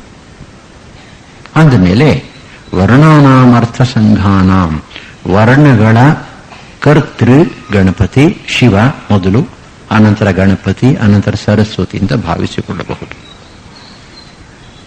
ಇನ್ನೊಂದು ಶ್ಲೋಕ ಇದೆ. ಸಾಮಾನ್ಯವಾಗಿ ಸೂತ್ರ ಗ್ರಂಥಗಳು ಅಥ ಅನ್ನುವ ಶಬ್ದದಿಂದ ಪ್ರಾರಂಭವಾಗುತ್ತವೆ. ಅಥ ಯೋಗಾನುಶಾಸನಂ, ಅಥ ಅತಃ ಧರ್ಮ ಜಿಜ್ಞಾಸ, ಬ್ರಹ್ಮ ಜಿಜ್ಞಾಸ. ಅಥ ಅನ್ನೋ ಶಬ್ದವನ್ನು ಯಾತಕ್ಕೆ ಪ್ರಾರಂಭದಲ್ಲಿ ಹಾಕ್ತಾರೆ ಅನ್ನೋ ಪ್ರಶ್ನೆಗೆ ಯಾವುದೋ ಒಂದು ಪುರಾಣದಿಂದ ಒಂದು ಶ್ಲೋಕವನ್ನ ಆಚಾರ್ಯರುಗಳು ವ್ಯಾಖ್ಯಾನ ಬರೆಯುವಾಗ ಕೊಡ್ತಾರೆ. ಓಂಕಾರಶ್ಚಾಥ ಶಬ್ದಶ್ಚ ದ್ವಾವೇತೌ ಬ್ರಹ್ಮಣಃ ಪುರಾ ಕಂಠಂ ಭಿತ್ವಾ ವಿನಿರ್ಯಾತೌ ತೇನ ಮಾಂಗಲಿಕೌ ಭೌ. ಅಥ ಅನ್ನುವ ಶಬ್ದ, ಓಂಕಾರ ಎಂಬತಕ್ಕಂತಹ ಶಬ್ದ, ಪ್ರಣವ, ಇವೆರಡೂ ಕೂಡ ಸೃಷ್ಟಿಯ ಆದಿ ಕಾಲದಲ್ಲಿ ಚತುರ್ಮುಖ ಬ್ರಹ್ಮನ ಬಾಯಿಂದ ಬಂತಂತೆ. ಹೇಗೆ ಅವನ ಕಂಠವನ್ನು ಭೇದಿಸ್ಕೊಂಡು ತಾನಾಗಿ ಹೊರಕ್ಕೆ ಬಂತಂತೆ. ಸೃಷ್ಟಿಕರ್ತನಾದ ಚತುರ್ಮುಖ ಬ್ರಹ್ಮನ ಬಾಯಿಂದ ಬಂದದ್ರಿಂದ ಓಂಕಾರ ಮತ್ತು ಅಥ ಎರಡೂ ಶಬ್ದಗಳು ಮಂಗಳವನ್ನ ಸೂಚಿಸುತ್ತವೆ. ಆದ್ದರಿಂದ ಯಾವ ಗ್ರಂಥವನ್ನು ಪ್ರಾರಂಭ ಮಾಡಬೇಕಾದರೂ ಮುಂಚೆ ಅಥ ಅನ್ನೋ ಶಬ್ದವನ್ನು ಹಾಕ್ತಾರೆ. It indicates auspicious beginning of the work. ಈ ಓಂಕಾರದ ಬಗ್ಗೆ ಬೇಕಾದಷ್ಟು ಜನ ಪಂಡಿತರುಗಳು ವಿವರಣೆ ಕೊಟ್ಟಿದ್ದಾರೆ. ಅಕಾರ, ಉಕಾರ, ಮಕಾರ ಮೂರು ಸೇರಿ ಓಂ ಅಥವಾ ಪ್ರಣವ ಆಗಿರೋದು. ನಾರಾಯಣ ಉಪನಿಷತ್ತನ್ನು ವಿವರಿಸುವಾಗ ಈ ವಿಷಯವನ್ನು ಹೇಳಿದೆ. ಅಕಾರ ಉಕಾರ ಮಕಾರ ಇತಿ. ಅಕಾರ ಉಕಾರ ಮಕಾರ, ಆ ಮತ್ತು ಊ ಸೇರಿದ್ರೆ ಓ ಅಂತ ಆಗುತ್ತೆ, ಗುಣಸಂಧಿ. ಅದರ ಜೊತೆಗೆ ಮಕಾರ ಸೇರಿದ್ರೆ ಓಂ ಅಂತಾಗುತ್ತೆ. ಈ ಓಂ ಎಂಬತಕ್ಕಂಥದ್ದು ಪರಬ್ರಹ್ಮ ವಸ್ತುವಿನ ಅತ್ಯುತ್ತಮ ಸಂಕೇತ. ಓಮಿತೀದಗಂ ಬ್ರಹ್ಮ ತೈತ್ರಿಯೋಪನಿಷತ್ ಹೇಳುತ್ತೆ. ಸ್ವಾಮಿ ವಿವೇಕಾನಂದರು ಒಂದು ಕಡೆ ನಮ್ಮೆಲ್ಲರ ಮನಸ್ಸಿಗೆ ನಾಟತಕ್ಕಂತಹ ಅತ್ಯಂತ ಸರಳವಾಗಿರ್ತಕ್ಕಂಥ ವ್ಯಾಖ್ಯಾನವನ್ನು ಕೊಟ್ಟಿದ್ದಾರೆ. ಅಕಾರ ಉಕಾರ ಮಕಾರಗಳಿಂದ ಉಂಟಾಗಿರತಕ್ಕಂತಹ ಓಂಕಾರ ಹೇಗೆ ಪರಮಾತ್ಮನ ಚಿಹ್ನೆ ಆಗುವುದಕ್ಕೆ ಯೋಗ್ಯ. ಅವರು ಹೇಳ್ತಾರೆ, ಅಕಾರ ನಮ್ಮ ವಾಕ್ ಇಂದ್ರಿಯದ ಮೂಲದಲ್ಲಿ ಇಲ್ಲಿ ಹುಟ್ಟುತ್ತೆ. ಆ ಮು ಎಂಬತಕ್ಕಂಥದ್ದು ಈ ವಾಗೇಂದ್ರಿಯದ ಕೊನೆಯಲ್ಲಿ ತುಟಿಯಲ್ಲಿ ಉತ್ಪನ್ನವಾಗುತ್ತೆ. ಮು. ಊ ಎಂಬತಕ್ಕಂಥದ್ದು ಒಂದು ರೋಲಿಂಗ್ ಸೌಂಡ್, ಇಲ್ಲಿಂದ ಇಲ್ಲಿಯವರೆಗೆ ಅಕಾರದಿಂದ ಮಕಾರವರೆಗೆ ಬರತಕ್ಕಂಥ ಎಲ್ಲ ಶಬ್ದಗಳನ್ನು ಸೇರಿಸ್ಕೊಂಡು ಬರುತ್ತೆ. ರೋಲಿಂಗ್ ಸೌಂಡ್ ಕನೆಕ್ಟಿಂಗ್ ಅಕಾರ ವಿತ್ ಮಕಾರ. ಅಂದಮೇಲೆ ಅಕಾರ ಉಕಾರ ಮಕಾರಗಳ ಸಂಘಾತವಾಗಿರತಕ್ಕಂಥ ಓಂಕಾರವು ಈ ವಾಗೇಂದ್ರಿಯದಿಂದ ಯಾವ ಯಾವ ಶಬ್ದವನ್ನು ನಾವು ಉಚ್ಚಾರ ಮಾಡಲು ಸಾಧ್ಯವೋ ಆ ಎಲ್ಲ ಶಬ್ದಗಳು ಇದರಲ್ಲಿ ಅಡಕವಾಗಿವೆ. ಆ ಎಲ್ಲ ಶಬ್ದಗಳ ಸಂಕೇತ ಮೂಲ ಸ್ವರೂಪ ಇದು. ಶಂಕರಾಚಾರ್ಯರು ಬ್ರಹ್ಮಸೂತ್ರದ ಭಾಷ್ಯದಲ್ಲಿ ಒಂದು ಕಡೆ ಹೇಳ್ತಾರೆ, ಪ್ರಜಾಪತಿ ಅಥವಾ ಪರಬ್ರಹ್ಮ ಸೃಷ್ಟಿಯನ್ನು ಮಾಡುವಾಗ ಆಯಾ ವಸ್ತುವಿನ ಹೆಸರನ್ನು ಮುಂಚೆ ಉಚ್ಚಾರ ಮಾಡಿ ಅನಂತರ ವಸ್ತುವನ್ನು ಸೃಷ್ಟಿಸಿದ ಅಂತ ಹೇಳಿ ಋಗ್ವೇದದಿಂದ ಒಂದು ವಾಕ್ಯವನ್ನು ಉದ್ಧರಿಸ್ತಾರೆ.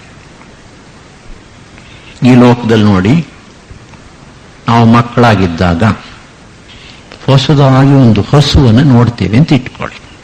ಅಮ್ಮ ಏನು ಅಂತ ಕೇಳ್ತೇವೆ. ತಾಯಿ ಹೇಳ್ತಾಳೆ ಹಸು ಅಂತ ಹೆಸರು.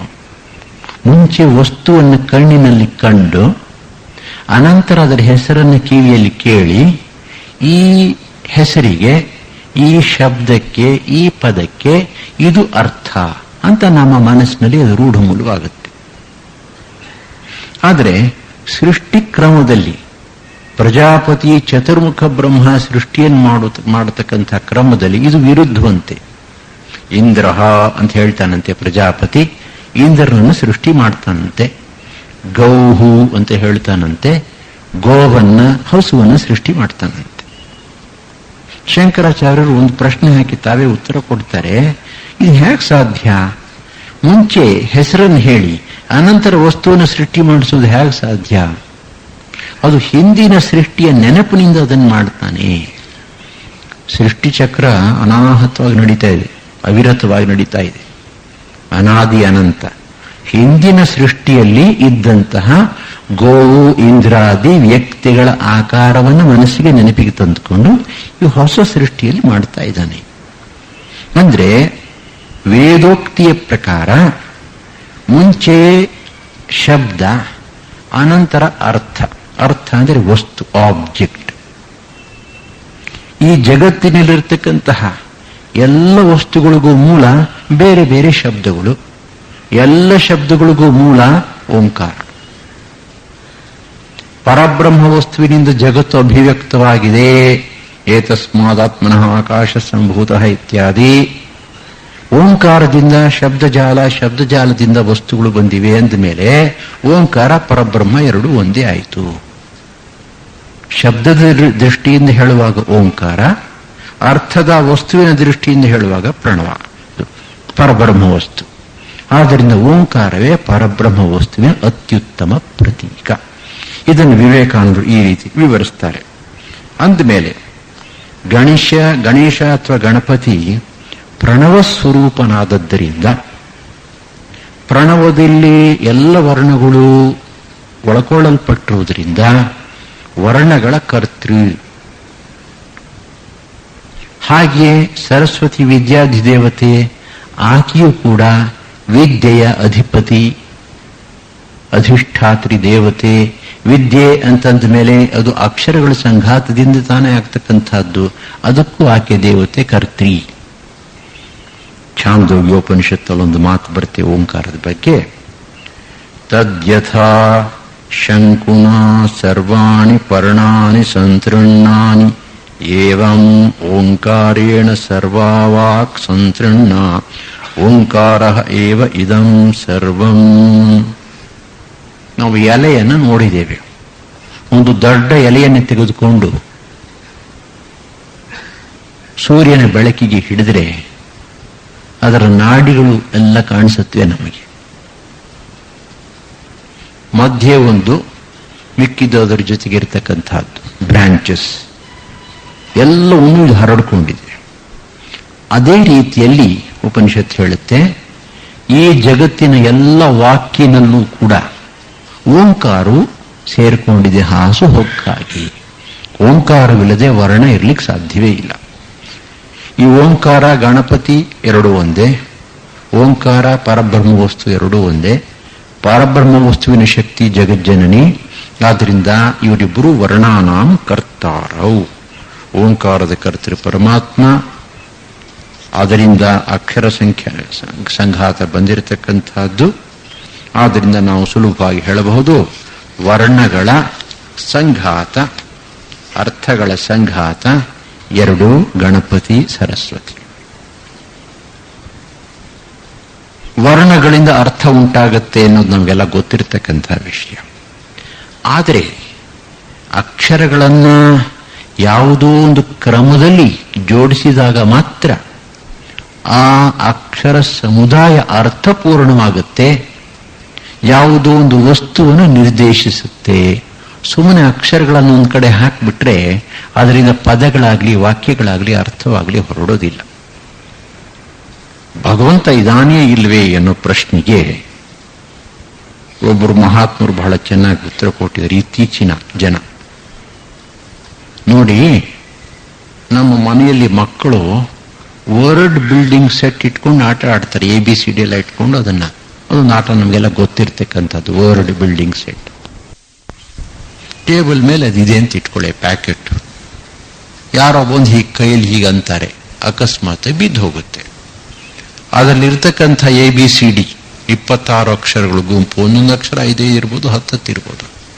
ಬಿದ್ದೆಲ್ಲ ಜಂಬಲ್ ಅಪ್ ಆಗುತ್ತೆ ಕೆಳಗಡೆ, ಕಲಸ ಮೇಲೆ ಹೋಗ್ರ. ಅದರಿಂದ ಎನ್ಸೈಕ್ಲೋಪೀಡಿಯಾ ಬ್ರಿಟಾನಿಯಾ ಬರುತ್ತಾ ಅಂತ ಕೇಳ್ತಾರ. ಎನ್ಸೈಕ್ಲೋಪೀಡಿಯಾ ಬ್ರಿಟಾನಿಯಾದಲ್ಲಿ ಇರೋದು 26 ಅಕ್ಷರ ತಾನೆ, ABCD. ಇದು ABCD ತಾನೆ. ಇದರ ಕಲಸ ಮೇಲೆ ಹೋಗೋದ್ರಿಂದ ಆ ಗ್ರಂಥ ಯಾತಕ್ಕೆ ಬರಬಾರದು? ಇಲ್ಲ. ಅಂತಹ ಒಂದು ಗ್ರಂಥ ಬರಬೇಕಾದ್ರೆ ಅದರ ಹಿಂದೆ ಇಂಟೆಲಿಜೆನ್ಸ್ ಪವರ್, ಚೇತನ ಇರಬೇಕು.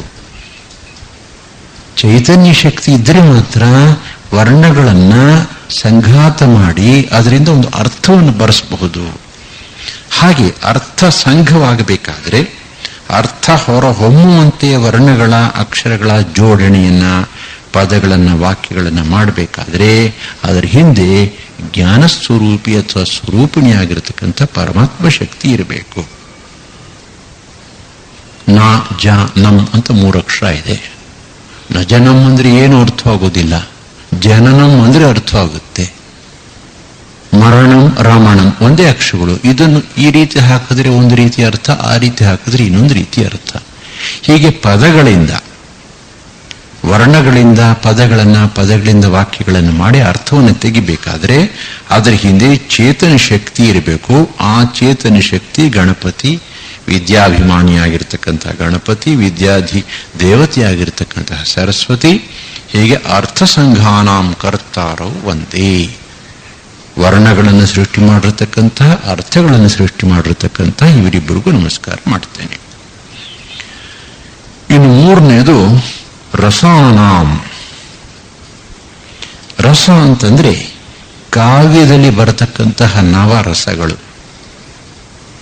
ಶೃಂಗಾರ, ವೀರ, ಬೀಭತ್ಸ, ರೌದ್ರ, ಹಾಸ್ಯ, ಭಯಾನಕಾ, ಕರುಣಾದ್ಭುತ ಶಾಂತಾಶ್ಚ ನವನಾಟ್ಯ ರಸಾಹ ಸ್ಮೃತಾಹ. ಒಂದು ಕಾವ್ಯ ರಸವತ್ತಾಗಬೇಕಾದ್ರೆ, ಹೃದಯಂಗಮವಾಗಬೇಕಾದ್ರೆ ಈ ನವರಸಗಳ ಹದವಾದ ಸಮ್ಮಿಳನ ಇರಬೇಕು ಅಂತ ತಿಳಿದವರು ಹೇಳ್ತಾರೆ. ರಾಮಾಯಣವನ್ನು ಯಾತಕ ಆದಿಕಾವ್ಯ ಅಂತ ಕರೀತಾರೆ? ಈ ನವರಸಗಳು ಬಹಳ ಹದವಾಗಿ ಸಮ್ಮಿಳಿತವಾಗಿ ಈ ಗ್ರಂಥದಲ್ಲಿ ಬಂದಿದೆ. ದೊಡ್ಡ ದೊಡ್ಡ ಪಂಡಿತರು ಹೇಳೋದು ಕೂಡ ವಾಲ್ಮೀಕಿಯ ಆದಿಕಾವ್ಯದ ಸೊಗಸನ್ನ ಕಾಳಿದಾಸನಲ್ಲೂ ಕೂಡ ನಾವು ಕಾಣೋದಿಲ್ಲ. ಸರಳ, ಸುಸಂಸ್ಕೃತ. ಹೀಗೆ ಈ ರಸಗಳನ್ನು ಸೇರಿಸಿದರೆ ಮಾತ್ರ ಕಾವ್ಯ ರಸವತ್ತಾಗಬೇಕಾದ್ರೆ ಈ ರಸಗಳನ್ನು ಸೇರಿಸ್ತಕ್ಕಂಥ ಶಕ್ತಿ ಯಾರಿಂದ ಬರುತ್ತೆ, ಎಲ್ಲಿಂದ ಬರುತ್ತೆ? ರಸೋ ವೈಸಹ. ತೈತ್ರಿಯೋಪನಿಷತ್ ಹೇಳುತ್ತೆ, ಪರಮಾತ್ಮ ವಸ್ತು ರಸ. ರಸ ಅಂದರೆ ಆನಂದ ಅನ್ನೋದು ಅಲ್ಲಿ ಅರ್ಥ. ಆದರೆ ಈ ದೃಷ್ಟಿಯಲ್ಲಿ ತೆಗೆದುಕೊಂಡ್ರೆ ತಪ್ಪೇನು ಆಗುವುದಿಲ್ಲ. ಎಲ್ಲ ರಸಗಳ, ಎಲ್ಲ ಯೋಚನೆ ಭಾವನೆಗಳ ಸಮ್ಮಿಳಿತ ಸಂಕೇತ ಪರಮಾತ್ಮ ವಸ್ತು. ಅಂದಮೇಲೆ ಗಣಪತಿಯ, ಸರಸ್ವತಿಯ, ಪರಮಾತ್ಮನ 2 ಮುಖಗಳಾಗಿರ್ತಕ್ಕಂಥ ಈ ದೇವತೆಗಳ ಅನುಗ್ರಹ ಇದ್ದ ಪಕ್ಷದಲ್ಲಿ ರಸಗಳನ್ನು ಕೂಡ ನಾವು ಪಡೆಯಬಹುದು. ರಸಾತ್ಮಕವಾಗಿ, ರಸಯುಕ್ತವಾಗಿ ಕಾವ್ಯವನ್ನು ರಚಿಸಬಹುದು. ಈ ಲೋಕದಲ್ಲಿ ಯಾವ ಸತ್ಕಾರ್ಯವನ್ನು ಮಾಡಬೇಕಾದರೂ ಕೂಡ, ಯಾವ ಮಹಾಕಾರ್ಯವನ್ನು ಮಾಡಬೇಕಾದರೂ ಕೂಡ ಅದರ ಹಿಂದೆ ಭಗವದ್ ಅನುಗ್ರಹ, ಕೃಪೆ ಇರಬೇಕು. ವೇದಾಂತ ದೇಶಿಕರಿಗೂ ಒಬ್ಬ ದೊಡ್ಡ ಪಂಡಿತನಿಗೂ ಒಂದ್ಸಲ ಕಾಂಪಿಟಿಷನ್ ಆಯಿತು. ಆ ಪಂಡಿತ ಇವ್ರನ್ನ ಕಾಲ್ ಕೆರ್ಕೊಂಡು ಯುದ್ಧಕ್ಕೆ ಕರೆದ. ಒಂದು ರಾತ್ರಿಯಲ್ಲಿ 1,000 ಶ್ಲೋಕಗಳನ್ನು ರಚಿಸಬೇಕು. ನೀನು ಯಾವುದ್ರ ಮೇಲೆ ರಚಿಸ್ತಿ? ನಾನು ರಂಗನಾಥನ ಮೇಲೆ ರಚಿಸ್ತೀನಿ ಅಂತ ಅವನು ಹೇಳ್ದ. ಅಪ್ಪ, ನನಗೆ ರಂಗನಾಥನ ಪಾದುಕೆಗಳೇ ಸಾಕು ಅಂತ ಇವರು ಹೇಳಿದ್ರು. ಪಾದುಕಾ ಸಹಸ್ರಂ. ಇವರು ಭಗವಂತನಿಗೆ ಪ್ರಾರ್ಥನೆ ಮಾಡಿಕೊಂಡ್ರು, ನಂದೇನೂ ಇಲ್ಲ, ನಾನು ಅಜ್ಞಾನಿ, ಅವಿವೇಕಿ, ಅಹಂಕಾರಿ, ಏನಿದ್ರು ಕೂಡ ನಿನ್ನಿಂದ ಬರಬೇಕು ಅಂತ ಸಂಪೂರ್ಣ ಶರಣಾಗತಿ ಭಾವದಿಂದ ಕೂತ್ಕೊಂಡ್ರು. ನೆರಳುಗಳು ಹರಿತು. ಬೆಳಗಾಗೋಷ್ಟೊತ್ತಿಗೆ 1000 ಶ್ಲೋಕ. ಅವನು ಪಾಂಡಿತ್ಯದ ಅಹಂಕಾರದಿಂದ ಕಷ್ಟಪಟ್ಟು 300 ಶ್ಲೋಕಗಳನ್ನು ರಚಿಸಿದ. ಆ 300 ಶ್ಲೋಕ ಯಾರಿಗೂ ಅರ್ಥವಾಗಲ್ಲ, ಅಷ್ಟೊಂದು ಕಬ್ಬಿಣದ ಕಡಲೆ. ಇವ್ರದ್ದು ಹಾಗಲ್ಲ, ಬಹಳ ಸರಳವಾಗಿರ್ತಕ್ಕಂಥ ಸಂಸ್ಕೃತ. ಕಾರಣ ಏನು? ಇವರು ಭಗವಂತನನ್ನು ಆಶ್ರಯಿಸಿ ಅವನ ಅನುಗ್ರಹದಿಂದ ಇದನ್ನ ಪಡ್ಕೊಂಡ್ರು. ಕೆರೆಯ ನೀರನ್ನು ಕೆರೆಗೆ ಚೆಲ್ಲಿ, ಬಂಗಾಳಿ ಭಾಷೆಯಲ್ಲಿ ಹೇಳ್ತಾರೆ, ಗಂಗಾ ಜಲೇ ಗಂಗಾ ಪೂಜಾ. ಗಂಗಾ ನದಿಗೆ ನಾವು ಪೂಜೆ ಮಾಡ್ತೀವಿ. ನಮ್ಮ ಬೇಲು ಮಠದಲ್ಲಿ ಪ್ರತಿ ದಿವಸ ಮಾಡ್ತಾರೆ ಪೂಜಾರಿಗಳು, ಪರಮಹಂಸರ ಪೂಜೆ ಆದ್ಮೇಲೆ. ಮತ್ತು ಗಂಗೋದ್ಭವ ವರ್ಷಕ್ಕೊಂದು ದಿವಸ, ಅವತ್ತು ವಿಶೇಷ ಪೂಜೆ. ಆ ಗಂಗೆ ನೀರನ್ನೇ ತೆಗೆದುಕೊಂಡು ಅದನ್ನೇ ಮತ್ತೆ ಹಾಕೋದು, ಗಂಗಾಯ ಸ್ವಾಹ ಗಂಗಾಯ ಸ್ವಾಹ ಅಂತ. ಹಾಗೆ ಪರಮಾತ್ಮ ನಮಗೆ ಕೊಟ್ಟಿರ್ತಕ್ಕಂಥ ಶಕ್ತಿಯನ್ನ, ನಮ್ಮದು ಎನ್ನುವ ಅಹಂಕಾರವನ್ನು ಬಿಟ್ಟು ಅವನ ಕೃಪೆಯಿಂದ ಬಂದಿರತಕ್ಕಂಥದ್ದು ಅಂತ ಭಾವಿಸಿದ ಪಕ್ಷದಲ್ಲಿ ಯಾವ ರಚನೆಯಾಗಲಿ ಅತ್ಯುತ್ತಮವಾಗಿ ಅತ್ಯದ್ಭುತವಾಗಿ ಆಗಲು ಸಾಧ್ಯ. ತುಳಸಿದಾಸ ರಾಮಾಯಣ ವೇದಕ್ಕೆ ದೃಷ್ಟಾಂತ. ರಸಾನಾಂ ಛಂದಸಾಮಪಿ ಕರ್ತಾರೋ ಒಂದೇ ವಾಣಿ ವಿನಾಯಕವು. ಪ್ರಾರಂಭದಲ್ಲಿ ಅವರಿಗೆ ನಮಸ್ಕಾರ ಮಾಡಿ ಪ್ರಾರ್ಥನೆ ಮಾಡಿಕೊಂಡಿದ್ರಿಂದ ಎಷ್ಟು ಅದ್ಭುತ ಗ್ರಂಥವನ್ನು ರಚಿಸಲಿಕ್ಕೆ ಸಾಧ್ಯವಾಯಿತು. ಛಂದಸಾಂ, ಛಂದಸ್ಸುಗಳು, ಛದಿ ಆಚ್ಛಾದನೆ. ಛದಿ ಅಂತಂದ್ರೆ ಹೊದಿಸ್ತಕ್ಕಂಥದ್ದು, ಹೊದ್ದುಕೊಳ್ತಕ್ಕಂಥದ್ದು. ವೇದಗಳಿಗೆ ಛಂದಸ್ಸು ಅಂತ ಹೆಸರು. ಯಾತಕ್ಕೆ ಅಂತಂದ್ರೆ ಈ ವೇದದಲ್ಲಿರ್ತಕ್ಕಂತಹ ಶಕ್ತಿ, ವೇದದ ಜ್ಞಾನ ನಮಗೆ ಒಂದು ಹೊದಿಕೆ ಹಾಗೆ ಅದು ನಮ್ಮನ್ನು ಕಾಪಾಡುತ್ತೆ, ರಕ್ಷಿಸ್ತಕ್ಕಂಥ ಒಂದು ಕವಚ. ಛಂದಸ್ಸು ಅಂತಂದ್ರೆ ವೇದ ಇರತಕ್ಕಂಥದ್ದು ಪದ್ಯಗಳ ರೂಪದಲ್ಲಿ. ಈ ಪದ್ಯಗಳು ಬೇರೆ ಬೇರೆ ರೀತಿಯಲ್ಲಿ ರಚಿತವಾಗಿದೆ, ಅದಕ್ಕೂ ಛಂದಸ್ಸು ಅಂತ ಹೆಸರು. ಎರಡನೇ ಅರ್ಥದಲ್ಲಿ ಛಂದಸ್ಸು ಅಂತಂದ್ರೆ ಕಾವ್ಯದಲ್ಲಿ ಪದ್ಯಗಳಲ್ಲಿ ಉಪಯೋಗಿಸ್ತಕ್ಕಂತಹ ಬೇರೆ ಬೇರೆ ಕ್ರಮಗಳು, ಮೀಟರ್ಸ್. ಛಂದೋಬದ್ಧವಾಗಿ ಕಾವ್ಯವನ್ನು, ಸಾಹಿತ್ಯವನ್ನು ರಚಿಸಿದಾಗ ಮೊದಲನೇದು ಓದಲಿಕ್ಕೆ ಚೆನ್ನಾಗಿರುತ್ತೆ, ಕೇಳಲಿಕ್ಕೆ ಚೆನ್ನಾಗಿರುತ್ತೆ, ನಮಗೆ ಹೆಚ್ಚು ಆನಂದವನ್ನು ಕೊಡುತ್ತೆ. ಗದ್ಯಕ್ಕಿಂತ ಪದ್ಯ ಹೆಚ್ಚು ರಮಣೀಯ, ಶ್ರವಣೀಯ. ಇದರ ಜೊತೆಗೆ ಪದ್ಯವನ್ನು ನೆನಪಿನಲ್ಲಿಟ್ಕೊಳ್ಳೋ ಸುಲಭ. ಅದಕ್ಕೆ ನೋಡಿ, ಸೂತ್ರಗಳಲ್ಲಿ ಮಾಡಿದ್ರು, ಪದ್ಯಗಳನ್ನು ಮಾಡಿದ್ರು. ಪದ್ಯಗಳನ್ನು ನೆನಪಿನಲ್ಲಿಟ್ಕೊಳ್ಳೋ ಸುಲಭ, ಗದ್ಯವನ್ನು ನೆನಪಿನಲ್ಲಿಟ್ಕೊಳ್ಳೋದು ಕಷ್ಟ. ಎಷ್ಟೇ ಐಡಿಯಾಸ್ ಇದ್ರೂ ಕೂಡ ಅದು ಒಂದು ಶ್ಲೋಕದ ರೂಪದಲ್ಲಿದ್ದರೆ ಸುಲಭವಾಗಿ ನೆನಪಿನಲ್ಲಿಟ್ಕೋಬಹುದು. ಹಾಗೆ ಛಂದಸ್ಸನ್ನು ಅರಿತು ಛಂದೋಬದ್ಧವಾಗಿ ಕಾವ್ಯಗಳನ್ನು ರಚಿಸಬೇಕಾದ್ರೆ ಅದಕ್ಕೆ ಮತ್ತೆ ಭಗವತಿಯ, ಗಣಪತಿಯ ಅನುಗ್ರಹ ಬೇಕು. ಛಂದಸಾಂ ಅಪಿ ಕರ್ತಾರೌ. ಇದಾದ ಮೇಲೆ ಮಂಗಲಾನಾಂಚ ಕರ್ತಾರೌ. ಛಂದೋಬದ್ಧವಾಗಿ ನವರಸಯುಕ್ತವಾಗಿ ಕಾವ್ಯಗಳನ್ನು ಎಲ್ಲರೂ ಮಾಡ್ತಾರೆ. ಸ್ವಲ್ಪ ಈ ವಿಷಯದಲ್ಲಿ ಪ್ರವೇಶ ಇರತಕ್ಕಂತಹ ಪಂಡಿತರುಗಳು ಮಾಡಬಹುದು. ಆದರೆ ಹೆಚ್ಚು ಜನ ಸಾಮಾನ್ಯ ಪ್ರಾಪಂಚಿಕ ಪಂಡಿತರು ಕೇವಲ ಕೀರ್ತಿ ಕಾಮನೆಯಿಂದ ಅಥವಾ ಯಾವನೊಬ್ಬನ ರಾಜನ ಅನುಗ್ರಹವನ್ನು ಪಡೆದು ಹಣವನ್ನು ಸಂಪಾದಿಸುವ ಇಚ್ಛೆಯಿಂದ ಇದನ್ನೆಲ್ಲ ಮಾಡ್ತಾರೆ. ನನಗೊಂದು ಕಥೆ ನೆನಪಿಗೆ ಬರುತ್ತೆ. ಅನೇಕ ವರ್ಷಗಳ ಹಿಂದೆ ಕೇರಳದಲ್ಲಿ ಬಹಳ ದೊಡ್ಡ ರಾಜ ಒಬ್ಬನಿದ್ದಂತೆ. ಆ ರಾಜನಿಗೆ ಬೇಕಾದಷ್ಟು ಐಶ್ವರ್ಯ ಇತ್ತು. ಅವನು ಸಾಹಿತ್ಯ ಪ್ರೇಮಿಯೂ ಕೂಡ ಹೌದು. ಕೊನೆಗೆ ಏನ್ ಮಾಡ್ದ, ತನ್ನ ಆಸ್ಥಾನದಲ್ಲಿ ಅನೇಕ ಜನ ಕವಿಗಳಿಗೆ ಆಶ್ರಯ ಕೊಟ್ಟಿದ್ದ. ಎಷ್ಟೊಂದು ದುಡ್ಡು ಹಣ ಇತ್ತು ಅಂತಂದ್ರೆ ಅದನ್ನ ಏನ್ ಮಾಡಬೇಕು ಅಂತ ಗೊತ್ತಿಲ್ಲದೆ ಬಂಗಾರದಲ್ಲಿ ಒಂದು ದೊಡ್ಡ ದೀಪಸ್ತಂಭ ಮಾಡಿಸಿದಂತೆ, ಅದ್ಭುತವಾದಂಥ ದೀಪಸ್ತಂಭ. ರೂಪದಲ್ಲಿ, ಆಕಾರದಲ್ಲಿ, ಗಾತ್ರದಲ್ಲಿ ಎಲ್ಲದರೊಳಗೂ ಹಿರಿದು, ಕೆತ್ತನೆ ಕೆಲಸದಲ್ಲಿ. ಅದನ್ನು ಮಾಡಿಸಿ ಕೋರ್ಟ್ ರೂಮ್ನಲ್ಲಿಟ್ಟ. ಕವಿಗಳ ಸಭೆ ಕರೆಸ್ದ, ಎಲ್ಲ ಕವಿಗಳಿಗೂ ಹೇಳ್ದ, ಈ ದೀಪಸ್ತಂಭದ ಮೇಲೆ ಯಾರು ಅತ್ಯುತ್ತಮವಾದ ಪದ್ಯವನ್ನು ಬರೀತಾರೋ ಅವರಿಗೆ ಬಹುಮಾನ. ಸರಿ, ಎಲ್ಲ ಕವಿಗಳು ಬಂದರು, ನಾನು ಮುಂದು ತಾನು ಮುಂದು ಅಂತ ಕವಿತೆಗಳನ್ನು ರಚಿಸಿದ್ರು, ಓದಿದ್ರು. ಆದರೆ ಎಲ್ಲರಿಗಿಂತಲೂ ವೃದ್ಧನಾಗಿದ್ದ, ಎಲ್ಲರಿಗಿಂತಲೂ ದೊಡ್ಡ ಪಂಡಿತನಾಗಿದ್ದ, ಅತ್ಯುತ್ತಮ ಕವಿಯಾಗಿದ್ದ, ಕವಿಕುಲ ತಿಲಕ, ಅವನು ಮಾತ್ರ ಸುಮ್ಮನೆ ಕೂತಿದ್ದ. ರಾಜನಿಗೆ ಸ್ವಲ್ಪ ಬೇಸರ ಆಯಿತು. ಏನಾಯ್ತು ಇವನಿಗೆ? ಪೊಯೆಟ್ ಲಾರೆಟ್ ಇವನು ಸುಮ್ಮನೆ ಕೂತಿದ್ದಾನಲ್ಲ. ಕೊನೆಗೆ ಅವನು ಕೇಳ್ಕೊಂಡ, ತಾವೇನು ಪದ್ಯ ರಚನೆ ಮಾಡೋದಿಲ್ವೇ? ಅಂತಂದ್ರೆ ಎದ್ದು ನಿಂತ್ಕೊಂಡ್ರು.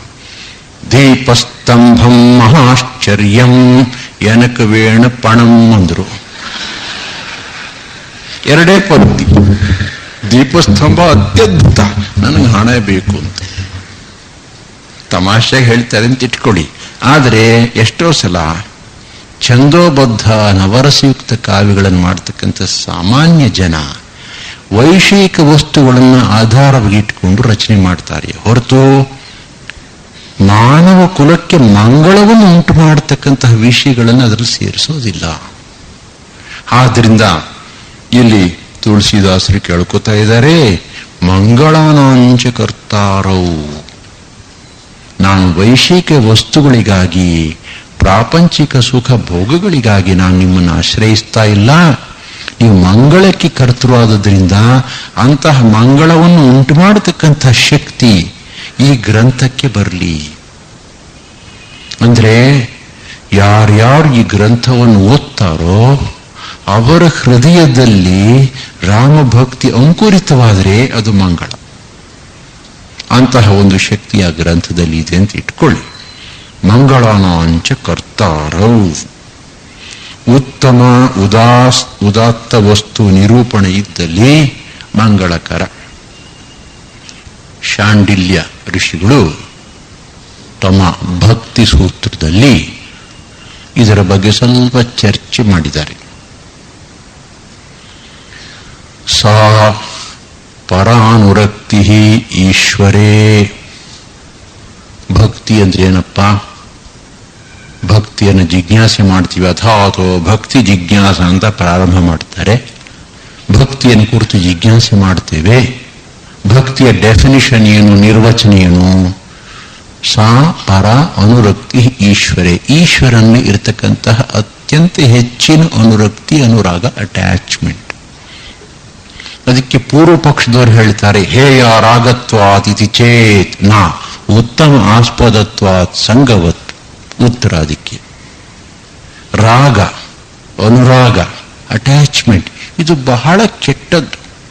ನಮ್ಮನ್ನು ಸಂಸಾರ ಬಂಧನದಲ್ಲಿ ಸಿಕ್ಕಾಕ್ಸುತ್ತೆ.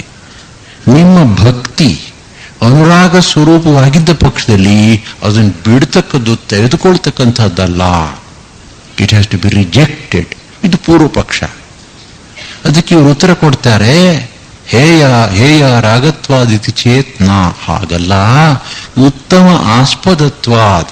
ಈ ಅನುರಾಗಕ್ಕೆ ವಿಷಯ ಇದೆಯಲ್ಲ, ಅದು ಸಾಮಾನ್ಯ ಪ್ರಾಪಂಚಿಕ ವಿಷಯ ವಸ್ತು ಅಲ್ಲ, ಪರಮಾತ್ಮ ವಸ್ತು. ಸಂಗವತ್ ಸ್ನೇಹ. ಸ್ನೇಹ ಕೆಟ್ಟದ್ದಲ್ಲ, ಕೆಟ್ಟವರ ಸ್ನೇಹ ಕೆಟ್ಟದ್ದು, ಸತ್ಪುರುಷರ ಸ್ನೇಹ ಒಳ್ಳೆಯದು. ಸತ್ಸಂಗ ಬೇಕು, ದುಸ್ಸಂಗ ಬೇಡ. ದುಸ್ಸಂಗ ಸರ್ವಥೈವ ತ್ಯಾಜ್ಯ, ಸತ್ಸಂಗತ್ವೇ ನಿಸ್ಸಂಗತ್ವ. ಇಲ್ಲಿಯೂ ಹಾಗೇನೆ ಮಂಗಳವನ್ನು ಉಂಟು ಮಾಡತಕ್ಕಂತಹ ಛಂದೋಬದ್ಧ ನವರಸಯುಕ್ತ ಕಾವ್ಯವನ್ನು ರಚನೆ ಮಾಡಬೇಕು ಅನ್ನೋ ದೃಷ್ಟಿಯಿಂದ ಇವರು ಹೊರಟಿರೋದ್ರಿಂದ ವಾಣಿ ವಿನಾಯಕರನ್ನು ಕುರಿತು ಪ್ರಾರ್ಥನೆ ಮಾಡ್ಕೊತಾ ಇದ್ದಾರೆ. ಮಾಡರ್ನ್ ದೃಷ್ಟಾಂತ ಕೊಡಬೇಕಾದ್ರೆ ತುಂಬ ಚೆನ್ನಾಗಿರ್ತಕ್ಕಂಥ ವಿಡಿಯೋ ಕ್ಯಾಮ್ರಾ ಯಾರಿಗೂ ಸಿಕ್ಕಿದೆ. ಎಕ್ಸಲೆಂಟ್ ಫೋಟೋಗ್ರಾಫರ್, ಎಕ್ಸಲೆಂಟ್ ಇಕ್ವಿಪ್ಮೆಂಟ್ ಅಂತ ಇಟ್ಕೊಳ್ಳಿ. ಬೆಂಗಳೂರಿನಲ್ಲಿ ಎಲ್ಲೆಲ್ಲ ಕೊಳಚೆ ಪ್ರದೇಶಗಳಿದೆ, ಅದನ್ನ ಮಾತ್ರ ಫೋಟೋ ತಗೊಂಡು ಬಂದ್ರೆ ನಾವು ನೋಡ್ಲಿಕ್ಕೆ ಬೇಸರ ಆಗುತ್ತೆ. ನಾವು ಮಾಡ್ತಾ ಇರ್ತಕ್ಕಂಥದ್ದು ಅಂಥದ್ದೇ ಅಂತ ಇಟ್ಕೊಳ್ಳಿ. ದೂರದರ್ಶನ ಆಗಲಿ, ರೇಡಿಯೋ ಆಗಲಿ, ಸಿನಿಮಾ ಆಗಲಿ, ವಿಡಿಯೋ ಟೇಪ್ ಆಗಲಿ, technically it is perfect. But ಈ ಮನಸ್ಸು ಹೊಲಸಾದ್ರಿಂದ ಹೊಲಸಿನ ವಿಷಯಗಳನ್ನೇ ತೆಗೆದು ತೆಗೆದು ತೋರಿಸ್ತಾ ಇದ್ದಾರೆ. ಇದರ ಪರಿಣಾಮ ಏನು? ಇತ್ತೀಚೆಗೆ ಅಮೆರಿಕಾದಲ್ಲಿ ಒಂದು ರಿಸರ್ಚ್ ಮಾಡಿದ್ರು. One group of educationist and psychologist ಒಂದು 6-8 ಜನ ಮಕ್ಕಳನ್ನು ಆರಿಸ್ಕೊಂಡು 15 ವರ್ಷ ಅವರನ್ನೇ ಫಾಲೋ ಮಾಡ್ಕೊಂಡು ಹೋದರು. ಅದರಲ್ಲಿ 2 ಗುಂಪು. ಒಂದು ಗುಂಪು addicted to the idiot box, ಇನ್ನೊಂದು ಗುಂಪು ಇಲ್ಲ. ಪರಿಣಾಮ ಏನಾಯಿತು? ಯಾರು ಟಿವಿಗೆ ಅಂಟ್ಕೊಂಡಿದ್ರೋ ಆ ಮಕ್ಕಳಿಗೆ ಗ್ರೋತ್ ಇರಲಿಲ್ಲ, ಎಜುಕೇಶನ್ ಅರ್ಧದಲ್ಲಿ ಬಿಟ್ಟರು. ಆಮೇಲೆ they all became criminals, drunkards, drug addicts. ಮಿಕ್ಕವರು ಇದಕ್ಕೆ ಅಂಟ್ಕೊಳ್ಳದೆ ಇದ್ದಂಥ ಮಕ್ಕಳು ಉತ್ತಮ ವ್ಯಕ್ತಿಗಳಾದರು. ಇದು ಈ ರಿಸರ್ಚ್ನ ಅವ್ರನ್ನ ಅದನ್ನು ಪ್ರಕಟಿಸಿ ಇದರಿಂದ ಬಹಳ ಕೆಟ್ಟದಾಗ್ತಾ ಇದೆ ಅಂತ ಹೇಳಿದ್ದಾರೆ. ಇದು ಕೆಟ್ಟದಾಗೋದಕ್ಕೆ ಕಾರಣ ಅದನ್ನು ಉಪಯೋಗಿಸ್ತಕ್ಕಂಥ ಅವ್ರ ಬುದ್ಧಿ ಅಂತ ಇಟ್ಕೊಳ್ರಿ. ಟಿವಿ ಕೆಟ್ಟದ್ದಲ್ಲ, ದೂರದರ್ಶನ ಅಥವಾ ಯಾವುದೂ ಕೆಟ್ಟದ್ದಲ್ಲ. ಅದಕ್ಕೆ ಯಾವ ವಸ್ತುವನ್ನು ನಾವು ಅದರಲ್ಲಿ ಹಾಕಿ ತೋರಿಸ್ತೀವಿ ಅನ್ನೋದು ಮುಖ್ಯ. ಅದನ್ನು ಆರ್ಗನೈಸ್ ಮಾಡತಕ್ಕಂತಹ ವ್ಯಕ್ತಿಗಳಲ್ಲಿ ಉತ್ತಮ ಸಂಸ್ಕಾರ ಇದ್ದ ಪಕ್ಷದಲ್ಲಿ ಉತ್ತಮ ವಿಷಯಗಳನ್ನು ತೋರಿಸ್ತಾರೆ. ಈಗ ನೋಡಿ, ನೀವು ಒಂದು ಮಾರಲ್ ಎಜುಕೇಶನ್ ಕ್ಲಾಸ್ ಅಲ್ಲ, 100 ಮಾರಲ್ ಎಜುಕೇಶನ್ ಕ್ಲಾಸ್ ಮಾಡಿ, ಅದರಿಂದ ಮಕ್ಕಳ ಮನಸ್ಸಿನ ಮೇಲೆ ಏನು ಪರಿಣಾಮ ಆಗುತ್ತೆ, ಅದಕ್ಕಿಂತ ಹೆಚ್ಚಿನ ಅದ್ಭುತ ಪರಿಣಾಮವನ್ನು ಒಂದು ರಾಮಾಯಣ ಟಿವಿ ಮೂಲಕ ಮಾಡಿಸಬಹುದು. ಮಹಾಪುರುಷರ ಜೀವನ ಚರಿತ್ರೆಗಳನ್ನು ಯಾತಕ್ಕೆ ಈ ರೀತಿ ನಾವು ವಿಡಿಯೋ ಟೇಪ್ ಮಾಡಬಾರ್ದು, ಟಿವಿನ ತರಬಾರ್ದು? ಈ ದೇಶವನ್ನು ರೆವಲ್ಯೂಷನೈಸ್ ಮಾಡಬಹುದು. ಅವ್ರ ತಲೆ ನೆಟ್ಟಿಗಿದ್ರೆ, ಅವ್ರ ತಲೆ ನೆಟ್ಟಿಗೆ ಇಲ್ಲದೆ ಇರೋದ್ರಿಂದ ಇಡೀ ದೇಶ ಇವತ್ತು ಕೆಳಗಡೆ ಕುಸಿತಾ ಇದೆ. ಅಲ್ಲಿಗೆ ಮಂಗಲಗಳ ಕರ್ತೃ ಆಗಿರ್ತಕ್ಕಂತಹ ವಾಣಿ ವಿನಾಯಕರ ಅನುಗ್ರಹ ಇದ್ದ ಪಕ್ಷದಲ್ಲಿ ಈ ನನ್ನ ಗ್ರಂಥದಲ್ಲೂ ಕೂಡ ಮಾಂಗಲ್ಯವನ್ನು ನಾನು ತುಂಬಿಸಬಹುದು.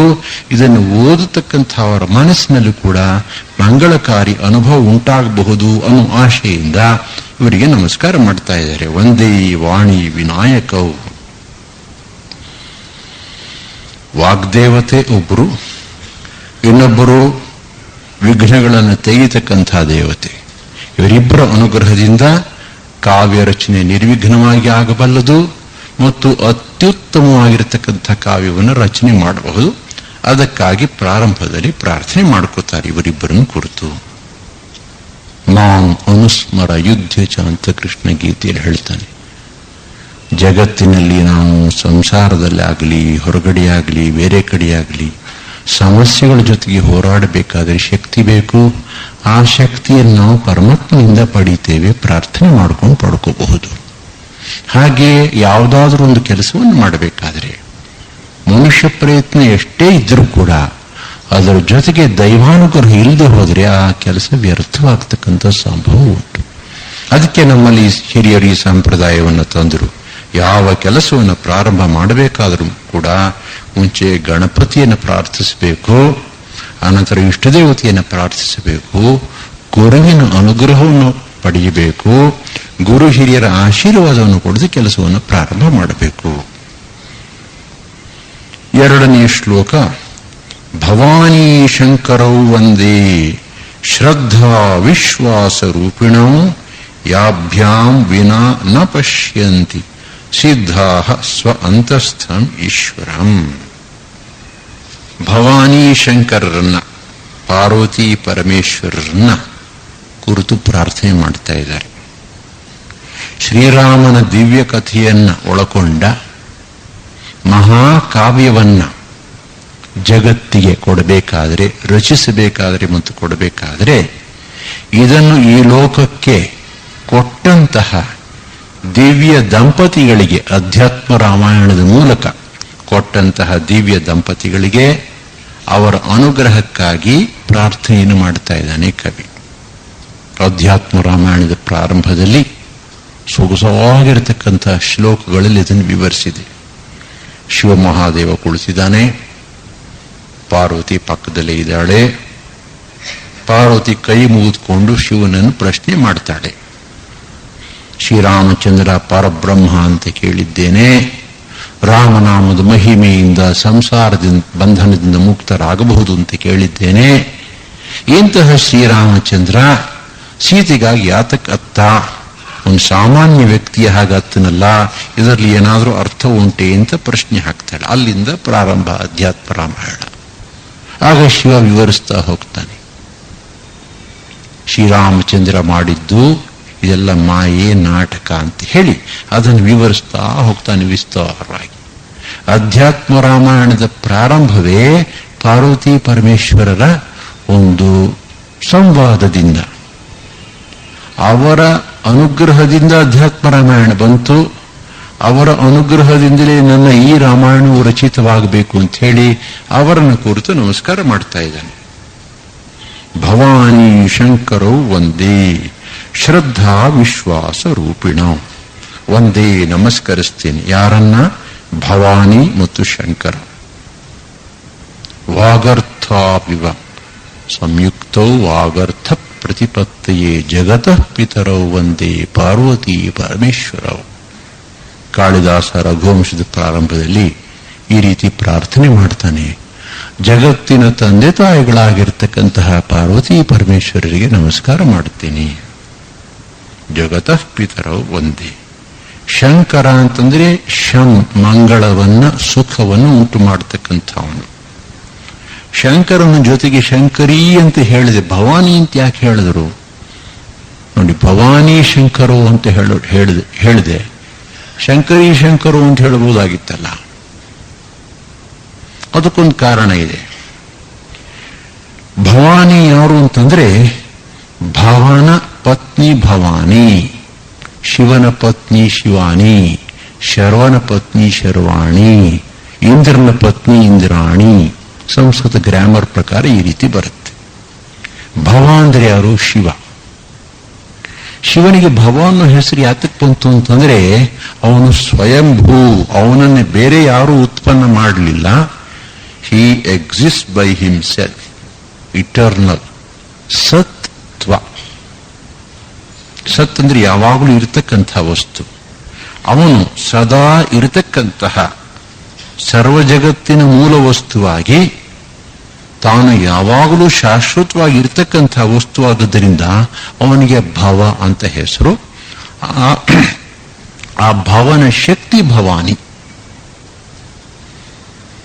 ಮುಂಚೆ ನಾವು ಇರಬೇಕು, ಅನಂತರ ನಮಗೆ ಸುಖ ಆನಂದ. ನಾವಿಲ್ದೆ ಹೋದ್ರೆ ಸುಖ ಆನಂದ ಎಲ್ಲಿಂದ ಬಂದಿತ್ತು? ಇರವು ಸತ್ವ ಮೊಟ್ಟ ಮೊದಲನೇದು. ಇದಾದ ನಂತರ ನಮಗೆ ಶಂ ಅಥವಾ ಆನಂದ. ಇದನ್ನ ಮನಸ್ಸಿನಲ್ಲಿ ಇಟ್ಕೊಂಡು ಬಹುಶಃ ಅವರು ಈ ಶಬ್ದಗಳನ್ನು ಈ ರೀತಿ ಪ್ರಯೋಗಿಸಿರಬಹುದು. ಭವಾನಿಯ ಅನುಗ್ರಹದಿಂದ ನಾವು ಇದ್ದೇವೆ, ನಮ್ಮ ಇರವು ಅದರಿಂದ ಸಾಧ್ಯವಾಗಿದೆ. ಶಂಕರನ ಅನುಗ್ರಹದಿಂದ ಶಂ ಅಥವಾ ಶಾಂತಿಯನ್ನು ಸುಖವನ್ನು ಪಡೆಯಬಹುದು. ಭವಾನಿ ಶಂಕರೌ ಒಂದೇ. ಈ ಭವಾನಿ ಶಂಕರರನ್ನ ಶ್ರದ್ಧಾ ವಿಶ್ವಾಸ ರೂಪಿಣವು ಅಂತ ಕರೀತಾರೆ. ಶ್ರದ್ಧೆ ಮತ್ತು ವಿಶ್ವಾಸ ಎರಡೂ ಒಂದೇ ಅಲ್ವೇ? ಸಾಮಾನ್ಯವಾಗಿ ನಮ್ಗೆ ಹಾಗೆ ಅನಿಸುತ್ತೆ. ಆದರೆ ಸಂಸ್ಕೃತದಲ್ಲಿ ಈ ಶಬ್ದಗಳ ಅರ್ಥವನ್ನು ಸ್ವಲ್ಪ ಆಳವಾಗಿ ವಿವೇಚನೆ ಮಾಡಿದ್ರೆ ಎರಡಕ್ಕೂ ಸ್ವಲ್ಪ ವ್ಯತ್ಯಾಸವಿದೆ ಅಂತ ಗೊತ್ತಾಗತ್ತೆ. ವಿಶ್ವಾಸ ಅಂತಂದ್ರೆ ಸಾಮಾನ್ಯವಾಗಿ ಆತ್ಮವಿಶ್ವಾಸ ಅಂತ ತೆಗೆದುಕೊಳ್ಬೇಕು. ಇಲ್ಲಿ ಮನುಷ್ಯರಲ್ಲಿ ಇರತಕ್ಕಂಥ ಪರಸ್ಪರ ನಂಬಿಕೆ. ಶ್ರದ್ಧೆ ಅಂದ್ರೆ ರೆವರೆನ್ಷಿಯಲ್ ಫೈತ್. ಇದು ಸಾಮಾನ್ಯವಾಗಿರ್ತಕ್ಕಂಥ ನಂಬಿಕೆ ಅಲ್ಲ. ಇದು ನನಗೆ ಅವನಲ್ಲಿ ಶ್ರದ್ಧೆ ಇದೆ ಅಂತ ನಾವು ಹೇಳಲ್ಲ, ಅವನಲ್ಲಿ ನಂಬಿಕೆ ಇದೆ ಅಂತ ಹೇಳ್ತೇವೆ. ಭಗವಂತನಲ್ಲಿ ಶ್ರದ್ಧೆ, ಶಾಸ್ತ್ರವಾಕ್ಯದಲ್ಲಿ ಶ್ರದ್ಧೆ, ಗುರುವಾಕ್ಯದಲ್ಲಿ ಶ್ರದ್ಧೆ, ಆದರೆ ಮನುಷ್ಯ ವ್ಯಕ್ತಿಯಲ್ಲಿ ನಂಬಿಕೆ. ಆದ್ದರಿಂದ ಶ್ರದ್ಧೆ ಎಂಬತಕ್ಕಂಥದ್ದು ಭಕ್ತಿ ಗೌರವ ಪೂರ್ವಕವಾಗಿರತಕ್ಕಂಥ ವಿಶ್ವಾಸ.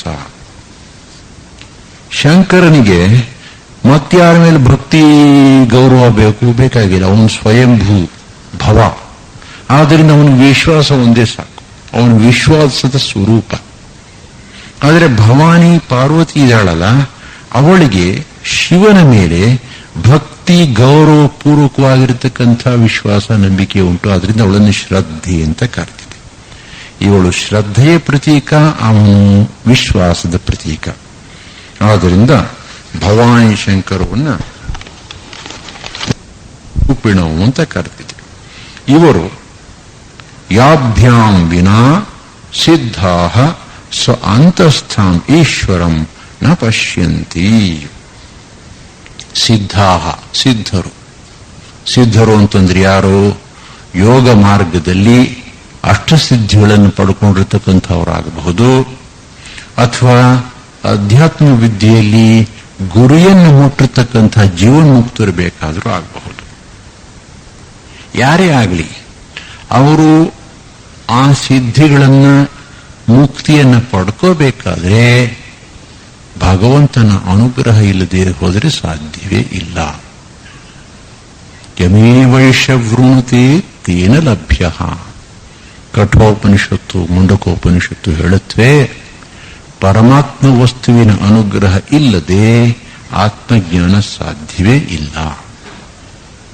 ನಾವೆಷ್ಟೇ ಪ್ರಯತ್ನ ಮಾಡಿದ್ರೂ ಕೂಡ ಸ್ವಪ್ರಯತ್ನದಿಂದ ಪರಮಾತ್ಮನನ್ನು ಪಡೀಲಿಕ್ಕಾಗುವುದಿಲ್ಲ. ಪರಮಹಂಸರು ಹೇಳ್ತಾರೆ, ಶಾರದಾ ಮಾತೆಯವರು ಹೇಳ್ತಾರೆ, ನಾವು ಸಾಧನೆ ಮಾಡೋ ಜಾತಿಗೆ ಅಂದ್ರೆ ಟು ಟೈರ್ ದ ವಿಂಗ್ಸ್, ರೆಕ್ಕೆನ ಸುಸ್ತು ಮಾಡಿಸ್ಕೊಳ್ಳಿಕ್ಕಷ್ಟೇ. ಪಕ್ಷಿ ಉದಾಹರಣೆ ಕೊಡ್ತಾರೆ. ನಮ್ಮ ಕೈಯಲ್ಲಿ ಏನೂ ಆಗಲ್ಲ ಅನ್ನೋದನ್ನು ಸಾಧನೆ ಮೂಲಕ ಕಂಡುಕೊಂಡ ಮೇಲೆ ಆಗ ಹೃದಯದ ಒಳಗಡೆಯಿಂದ ಶರಣಾಗತಿ ಭಾವ ಬರುತ್ತೆ. ಸಂಪೂರ್ಣ ಶರಣಾಗತಿ ಭಾವ ಬಂದಾಗ ಭಗವಂತನ ಅನುಗ್ರಹ ಬರುತ್ತೆ. ಈ ಸಿದ್ಧರು ಯಾವ ಈಶ್ವರ ತತ್ವವನ್ನ ತಮ್ಮಲ್ಲಿಯೇ ಅಂತರ್ಯಾಮಿಯಾಗಿರ್ತಕ್ಕಂತಹ ಸ್ವ ಅಂತಸ್ಥ ಈಶ್ವರ, ಯಾಭ್ಯಾಂ ವಿನಾ, ಯಾರ ಅನುಗ್ರಹವಿಲ್ಲದೆ ನೋಡಲು ಸಾಧ್ಯವಿಲ್ಲವೋ ಅಂತಹ, ಅಂದರೆ ಶ್ರದ್ಧಾ ವಿಶ್ವಾಸಗಳನ್ನು ನಾವು ಬೆಳೆಸ್ಕೊಂಡ್ರೆ ಒಳಗಡೆ ಇರತಕ್ಕಂಥ ಅಂತರ್ಯಾಮಿಯಾಗಿರ್ತಕ್ಕಂಥ ಪರಮಾತ್ಮನನ್ನು ಕಾಣಬಹುದು. ಶ್ರದ್ಧೆ ವಿಶ್ವಾಸ ಇಲ್ಲದೆ ಕಾಣಲಿಕ್ಕೆ ಸಾಧ್ಯವಿಲ್ಲ. ಭವಾನಿ ಶಂಕರರ ಅನುಗ್ರಹ ಇಲ್ಲದೆ ಒಳಗಡೆ ಇರತಕ್ಕಂಥ ಪರಮಾತ್ಮನನ್ನು ಕಾಣಲಿಕ್ಕಾಗುವುದಿಲ್ಲ. ಆದ್ದರಿಂದ ನಾನು ಅವರಿಗೆ ನಮಸ್ಕಾರ ಮಾಡ್ತೀನಿ.